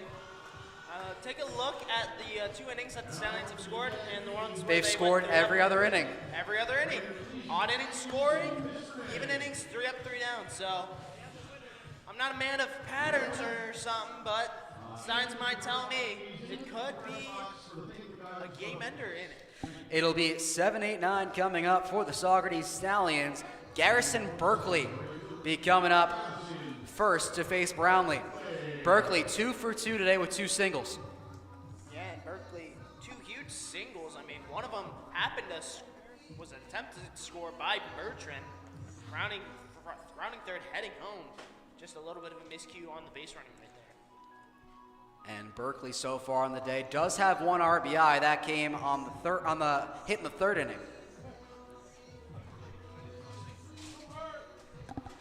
As Berkeley now getting into the batter's box and just about ready to go. First pitch from the righty, Brownlee is going to be taken high for ball 1. And take a quick look at Nathan Waisoli's day. He pitched 1 2/3 innings, had 2 hits, 2 earned runs, and 2 strikeouts. 1-0 on the way from Browning. That one's going to go inside for ball 2. He also had to fill in for Jack Zupfer, who ended his day in 2 1/3, giving up 9 hits, 8 runs, 6 of them earned, with a walk and no Ks. And right now he is in line for the loss, barring a major comeback. The 2-0 is going to be hit out towards the middle of the infield, and that gets through for a base hit. Garrison Berkeley, 3 for 3 on the day, thought about going for 2, but he'll retreat back with his 3rd single on the day. Yeah, the Stallions getting a little aggressive right here. And look at this. As we have the mascot in Stanley joining us in the booth and giving a big scare to John Drager. that took me by surprise. I'm not going to lie to you. Took us all by surprise. I was a little spooked myself. Give me a fist bump. There we go. There we go, Stanley. Stanley loving the Stallions' performance so far in this one. And now David Shackelford looking to add on to the pounding. Yeah, I mean, Stanley, he must be happy with the performance. And Shack takes a first pitch strike. Shackelford's looking for his first hit on the day. He is 0 for 2, reached on an error back in the 3rd. That error from the 3rd baseman Hamilton where he just flat out dropped the ball.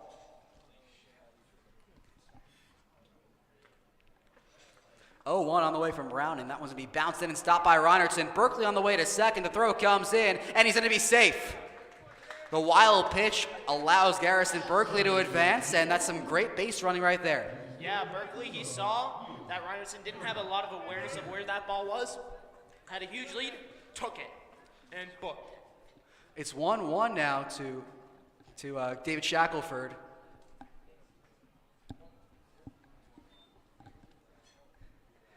Runner on second now. And a runner in scoring position. 1-1 to Shaq. It'd be pop foul out towards the first base side. Tavares can get that one to Chase, but that drops into the visitors' stands. That looked like it was about to hit the people sitting right in the second row. Kind of went wide left of those people. It did go wide left, but it looked like it was just about to get them. Just showing no fear at all. Didn't even move or Unfazed. react. Unfazed is right. Unfazed. Stone cold killers right there. Shaq now in a 2-strike count. Pitch coming to him. Breaking ball hit hard out towards left field. Back goes Schramm. That's still going, and he's going to make the grab and hit the wall for the out. Berkeley going to think about tagging up to third, but he'll stay right where he is. And John, off the pop of the bat, that looked like that was going to go out. Oh, absolutely. But a big play right there by Schramm, able to just reach out his glove and make the grab right on the warning track. And had Berkeley not been halfway between second and third, he would have tagged up to third easily. Oh, absolutely. He thought that ball was gone too, but he decided to stay put on that base path in between second and third, and now an opportunity for Alex Rodriguez to get things going here. First pitch coming to Rodriguez, and he bounced in front of Reinertson, able to stop it this time for ball 1. Rodriguez 0 for 1 so far today, flew out and was hit by a pitch back in the third. He came around to score as well. Rodriguez ahead in the count 1-0. Berkeley on its second. Pitch coming to him, and that's going to be taken right down the middle for strike 1. One run would end things here for the Stallions. Yeah, and that'd be a huge run for the Stallions, especially considering all these other doubleheader games slowly starting to creep up into the middle portion of its games. 1-1 now to A-Rod, and that's going to be chopped foul, and that'll find the backstop. It seemed like Rodriguez really wanted that one. He was right in his favorite place, low into the zone, trying to loop it over the infield, get it down for a base hit, drive in potentially the winning run. Berkeley getting a good lead off at the second base bag. Rodriguez looking to bring him around and end this thing early. The 1-2 coming, swung on and missed for strike 3, and Rodriguez goes down on strikes. 2 down in the bottom of the 5th. Now Nico Amory comes up. Amory really trying to get this runner on second with the leadoff single all the way home. I mean, we've seen his bat power, as we mentioned before. It will just pop off. Very strong swing, I'd say. Amory's new walk-up song, paying dividends, had that 2 RBI single his last go-around in the third. Was stranded on third base that inning. First pitch coming to Nico's, and he bounced in front of Reinertson, able to stop it for ball 1. Great job by Amory, just staying strong in his box. He has that right to, and it could have really helped out Berkeley if he decided to try to take that third bag. For Amory, that was his 5th hit on the year. His average still sitting at 161, but doubled his RBI count. The 1-0, that's well high and provided Amory some chin music. Yeah, a little bit of chin music. Trying to catch his little whiskers on his face. Fortunately for Nico, it did miss those whiskers. It did. Berkeley not really being held on at second. 2-0 now coming, and that's going to go well inside. Max Codier stands on deck. The leadoff hitter already has 2 hits, which came in the same inning.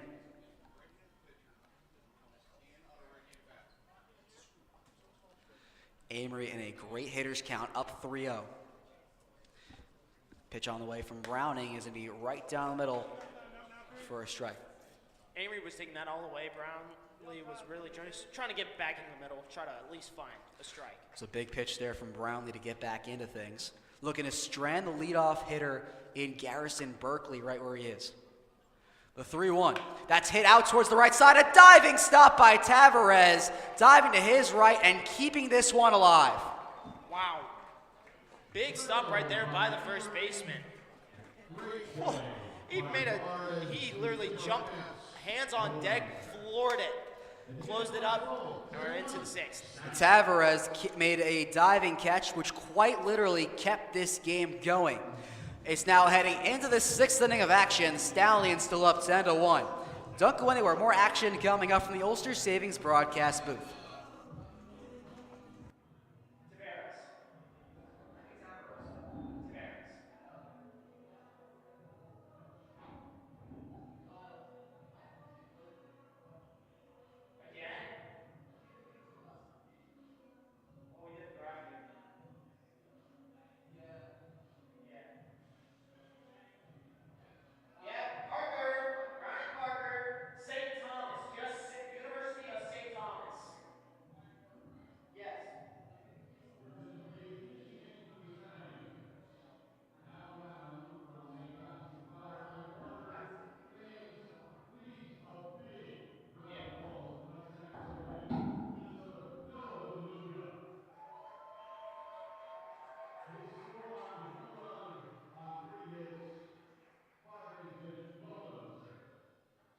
Ready? Here, let me pull up. All right, you do that. It's a Dallas Hot Wieners call to the bullpen as Noah DeLuca's day is done after 5 dominant innings. And now Ryan Parker comes on looking to close things out for the Stallions. He made his first ever appearance against the same Utica Blue Sox, and his one inning gave up 2 runs on 2 hits with 1 strikeout. Struggled early on, but slowly finding his pace. His last appearance July 1st against Utica, 2 1/3, no runs, 2 hits, a walk, and 5 strikeouts. He's a changed man since. Yeah, Ryan Parker did not have the best debut against these Blue Sox, but now kind of a chance with some revenge and a very different story from that game to today. Absolutely. I mean, taking a look at his ERA, 4.50 in 6 innings, 8 strikeouts, 3 walks, 6 hits. So he's ready to turn the tides here and possibly close things out. And it'll be the top of the lineup coming to face Ryan Parker as Ryan Enos comes back out for his 3rd at-bat. It's 0 for 1 so far with a ground out and a walk. Yeah, he let off that walk and came all the way around the score, and if that Bertrand laser did not get hit off his leg, he could have been out at the plate. Noah DeLuca's stat line, 5 innings, just 1 earned run, 4 hits, 2 walks, and 3 strikeouts. Ryan Enos now coming up for the Blue Sox. First pitch from Parker is going to be grounded foul, and that'll get just in front of the visitor stance.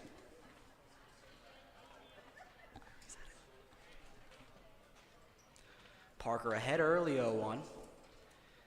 His ERA coming today 4.50 with 8 strikeouts. The 0-1, right down the middle for strike 2.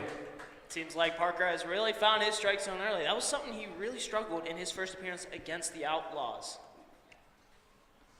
Parker looking to set down Enos in just 3 pitches. 0-2 on the way from Parker, and that's going to be checked on, and the first base umpire says he did not go. Great look over by Amory, just making sure he got that thing going. Action now commencing in the Utica bullpen. We'll see if Brownlee will come back out for a 2nd inning. 1-2 now. That's chopped, and that clips the umpire. It looks like he's going to be okay. He's able to get up immediately. Yeah, I mean, it seemed like it ricocheted off a few things. Bat, catcher, foot of the umpire. Yeah, I was going to say something completely different than the umpire. Hit the umpire last, so I kind of had to mention that. So Enos able to stay alive in the count. He came around to score back in the 4th after his leadoff walk.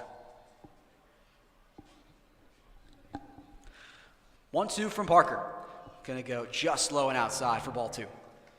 Yeah, so far Parker's really trying to have Enos try to reach after that one and sit him down swinging.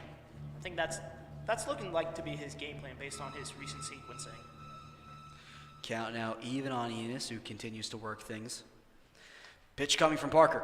That's well outside. Parker opened up with an 0-2 count. Now the count has worked full. That's just the aggressiveness of Utica has in the box against these Stallion pitchers. Full count pitch coming. That's going to be hit foul, and that'll go over the grandstands. And It seemed like Parker jammed him on the inside. He kind of swung, pulled his arms in to try to get at least some barrel on it and undercut it at the same time. Parker looking for his first out quickly here against the Blue Sox.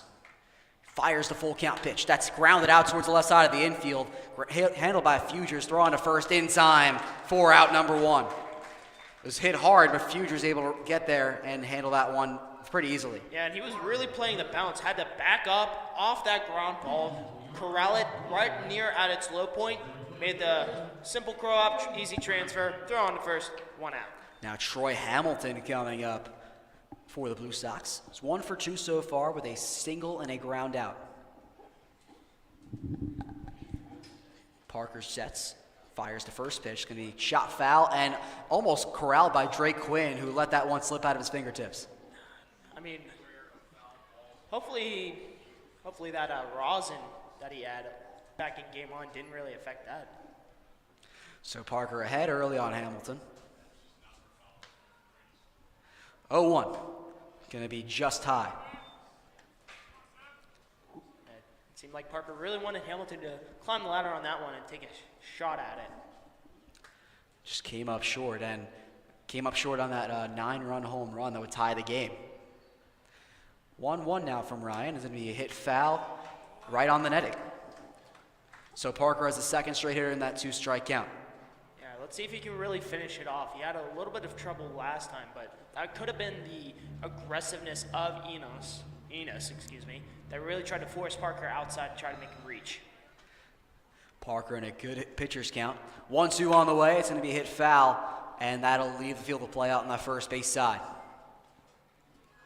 Just a lot of late swings in this second game by Utica. It seems like they're going to getting a little bit late on those fastball pitches. Blue Sox 1 run, 3 hits, and 2 errors. Stallions 10 runs and 12 hits. 1-2 from Parker. That's chopped into the shallow right field, and that drops for a base hit. Second hit for Troy Hamilton today, and there's 1 on with 1 out. Nice little blue play. It looked like a little bit of a defensive swing. It just got over the infield and down right in front of Berkeley. And now to bring up Will King, the number 3 hitter. It's 1 for 2 so far today with a double and a flyout. Will King, excuse me. Yeah, Will King. Back in that first inning against Utica, he had a long at-bat, managed to get on via the double.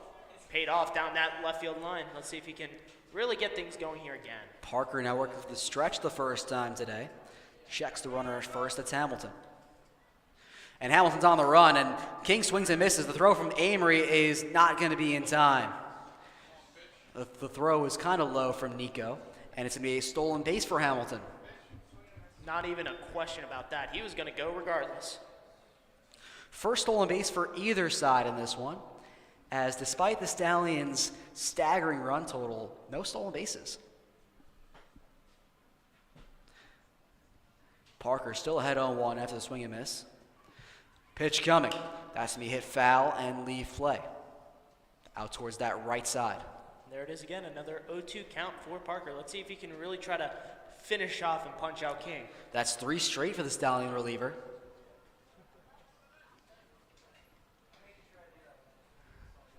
Hamilton getting a good lead off at second. Parker checks him. Fires the 0-2. That one's going to get wide of Amory. Hamilton can have a free ride over the third as Amory gets there. So Hamilton able to advance on this at-bat alone on a stolen base and a wild pitch. He's now on third. Yeah, that's not a good sign. Just one fly out to the outfield could easily score Hamilton. Stallions looking to keep the lead right where it is.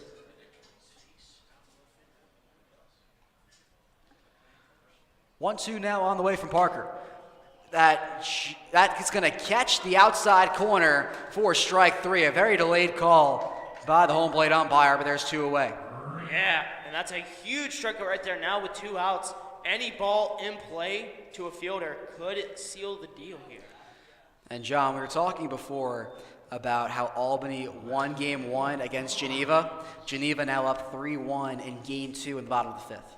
I'm not exactly sure who you you would rather have win? Would you rather have Geneva get that playoff spot and then catch up to Albany, or catch up to Albany and then Geneva? First pitch from Parker to Tavares is going to be low and outside.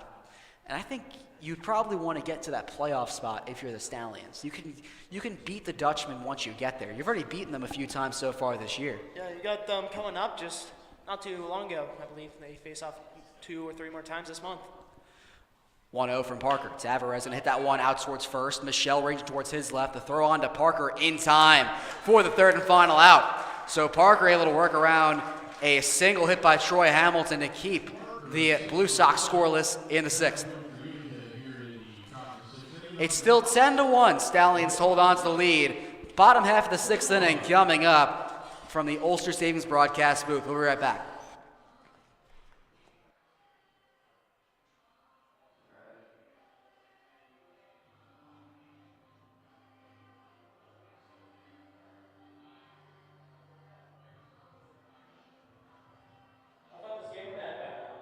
Yeah.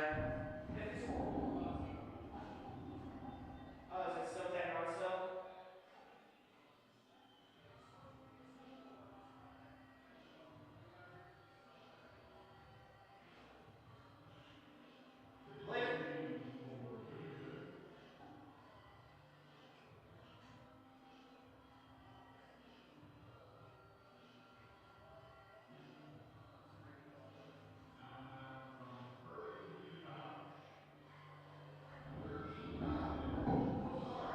Rosario? Jonathan Rosario. Like Ahmed Rosario? John? Yes.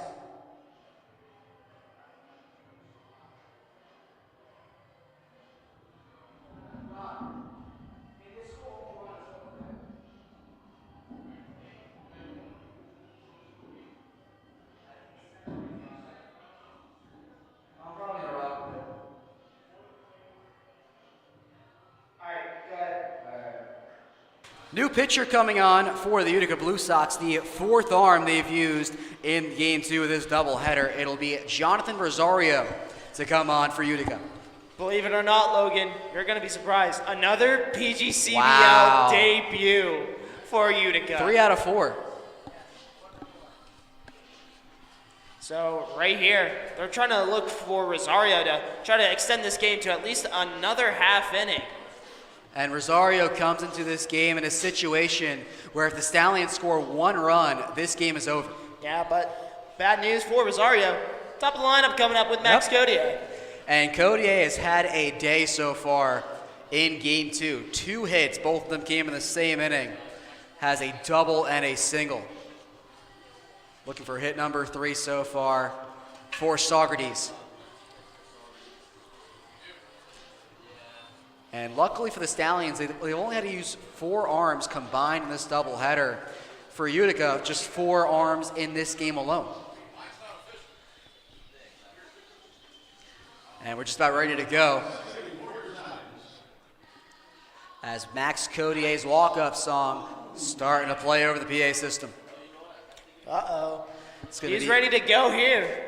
It's going to be lefty on lefty to open things up in the bottom of the 6th inning. Rosario fires the first pitch to Codier. That's going to be high for ball 1. And Bryce Brownlee is done after just 1 inning of work where he allowed a leadoff single, and that's it. 1-0 coming from Rosario is going to be high and inside for ball 2.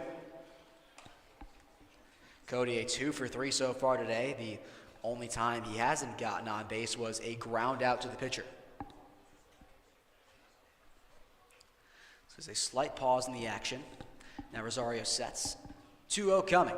Going to be outside and mishandled by Reinerton, the catcher. So good hitters count for the second baseman for the Stallions. Yeah, and it looks like Rosario could be in trouble, giving up the 3rd leadoff runner on base this game.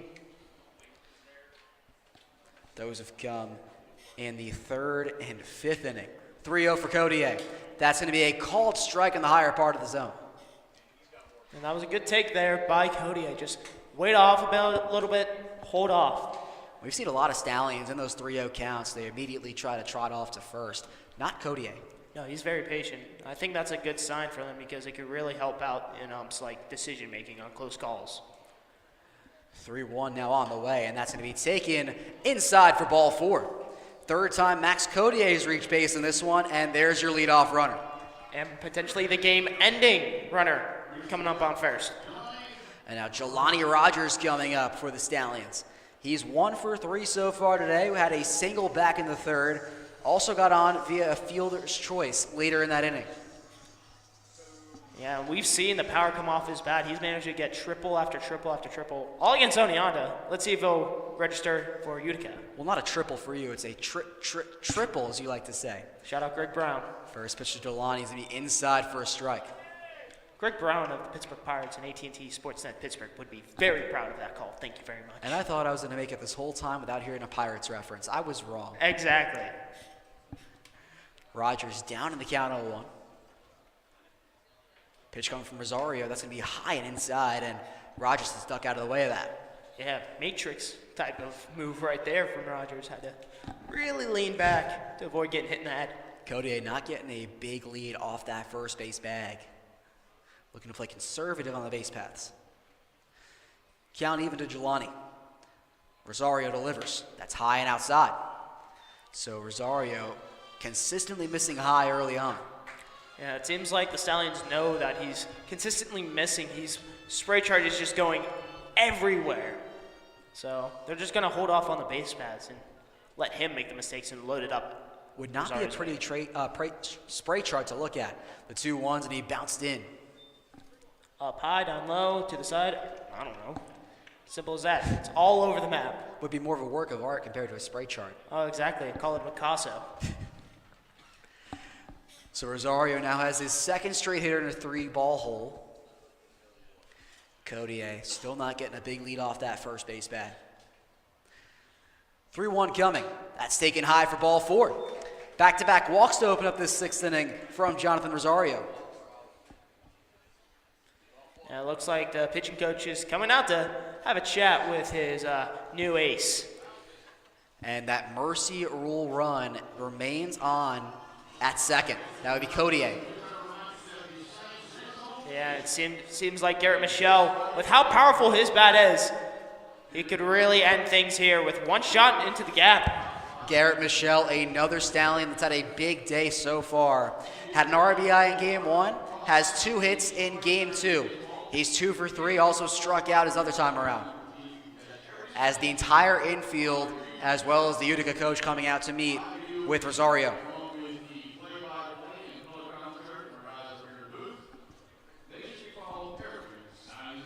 Michelle coming into this game hitting .272 on the year. That average has only risen.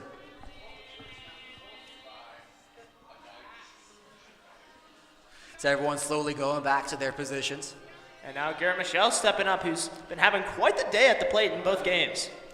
Stallions lead 10-1 in the bottom of the 6th, and just one more run would end things early. And immediately after the last game, the Albany game, that ended around 11 o'clock. This one threatening to end around 9:30ish. I bet people would be happy if fireworks were going off right now. Rosario going to step off the mound. Codier on at second, Rogers on at first, still nobody out. Rogers going to step off again, so struggling to work with Reinertsen. Now it looks like he has his sign. First pitch on the way to Michelle, and that's going to be pop foul out towards the third base side. Hamilton going to give that one a courtesy look. Very aggressive start for Michelle, and it seems like Reinertsen and Rosario are now a little bit off pace. They're trying to get back on here. Yeah, another visit to the mound after only one pitch in between the other one. And it was a quick mound visit between pitcher and catcher.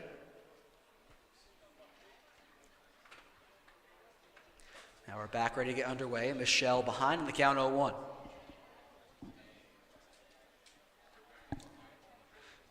Rosario fires. That one's going to be high for ball 1.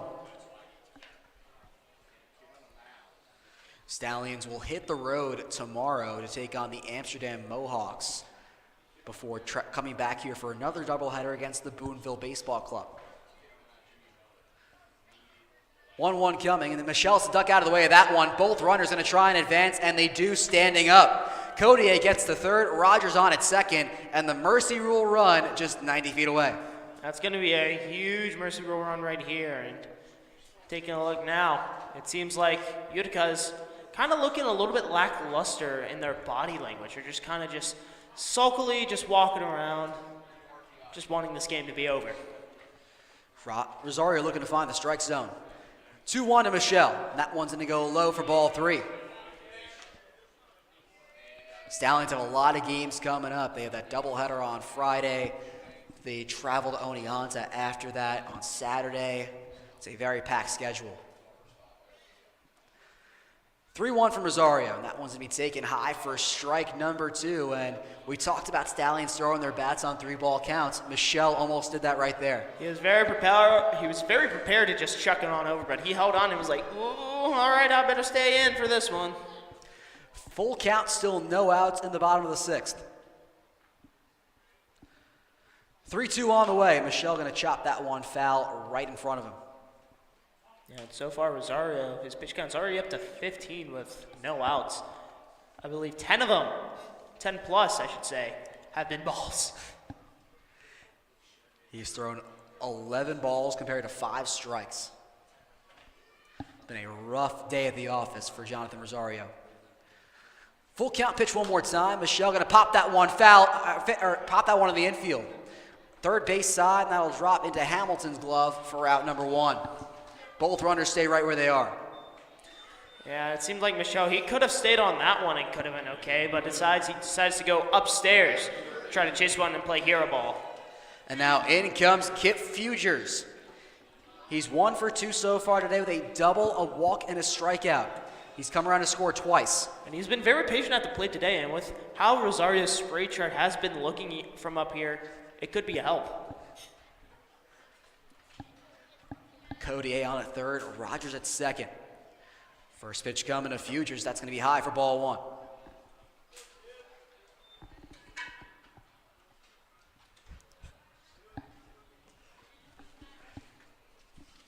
Kip comes into this day hitting 6 for 24. That's a 250 average on the year. Only 3 RBIs to his name. 1-0 to Fugers. That's hit hard out towards left field, and that'll get through for a base hit. Codier's going to walk on home, and this game is over. Kip Fugers ends things in 6 innings for your Saugerties Stallions, and it's an 11-1 rout over the Utica Blue Sox. Well, I've never seen a route like this before, Logan. 8 runs in that 3 spot. Utica just seemed lifeless, and as soon as that ball went off the bat, it was game over. So after a 1-1 tie in game 1 earlier today, the Stallions only come out and score 11 runs on the Utica Blue Sox, with 8 of them coming back in the 3rd inning for an 11-1 victory here at Gansine Field. Oh, it was a huge win for the Stallions. I mean, taking a look all across the board, that 8-run inning really helped things out. Yeah, and that 8-run inning, it was really a balanced attack for your Saugerties Stallions. No particular guy had an amazing day. It's just a bunch of good days for your Stallions. And it's been very consistent as a team. They're slowly getting that chemistry together, and y'all got to watch out because these ponies are rolling. And it was a very successful doubleheader for the Stallions. They got the tie in game 1, but didn't lose overall on the day, as it looks like we're going to send it down very soon to the Ulster Savings Player of the Game, really past couple games, as Garrison Berkeley will be the interview for today. Yeah, he's been really having a hot start on the bat, so why don't we send it down to him, Logan? Let's do it. Kyle McMullen has Garrison Berkeley on the field. Kyle, take it away. All right, guys, so I'm here with the Ulster Savings Player of the Game, Garrison Berkeley. Garrison, 3 for 3 today with an RBI and a run. And back on the 4th, you had a 6 RBI night, including a loud triple that got the Stallions that big and much-needed win against Albany. How are you feeling right now at the plate? Oh, I'm feeling great. It all comes down to just getting good pitches, and I feel like I've been doing that. And when I get my pitch, I've been getting my swing off, and the game's been taking care of itself. After taking this one away from a team in the West, giving the Stallions their 15th win, what can you see this doing for the team going forward? I hope this just boosts us going forward. hopefully we can take this and roll with it and just win more games and, do what we do. Garrison Berkeley, the player of the game. Kyle McMullen here on the field. Guys, back to you. Thanks, Kyle. And it's really been a great couple of games for Garrison Berkeley. And John, as we said before, just one of many standout performers today. Oh, absolutely. I believe he's going back-to-back like the cover of Lethal Weapon. And right now, he's been one of the hottest bats that the Stallions have. Well, that's going to wrap up our coverage here for today's doubleheader between the Saugerties Stallions and the Utica Blue Sox from the Ulster Savings broadcast booth. For my broadcast partner and John Drager, for the announcer in Game 1 and Kyle McMullen, and for our entire crew up in here in the booth today, I'm Logan Moranis. Thank you for listening to our doubleheader coverage. And the Stallions are going to be on the road tomorrow against the Amsterdam Mohawks. So tune in to that game and for every game the rest of the season. Have a great rest of your night.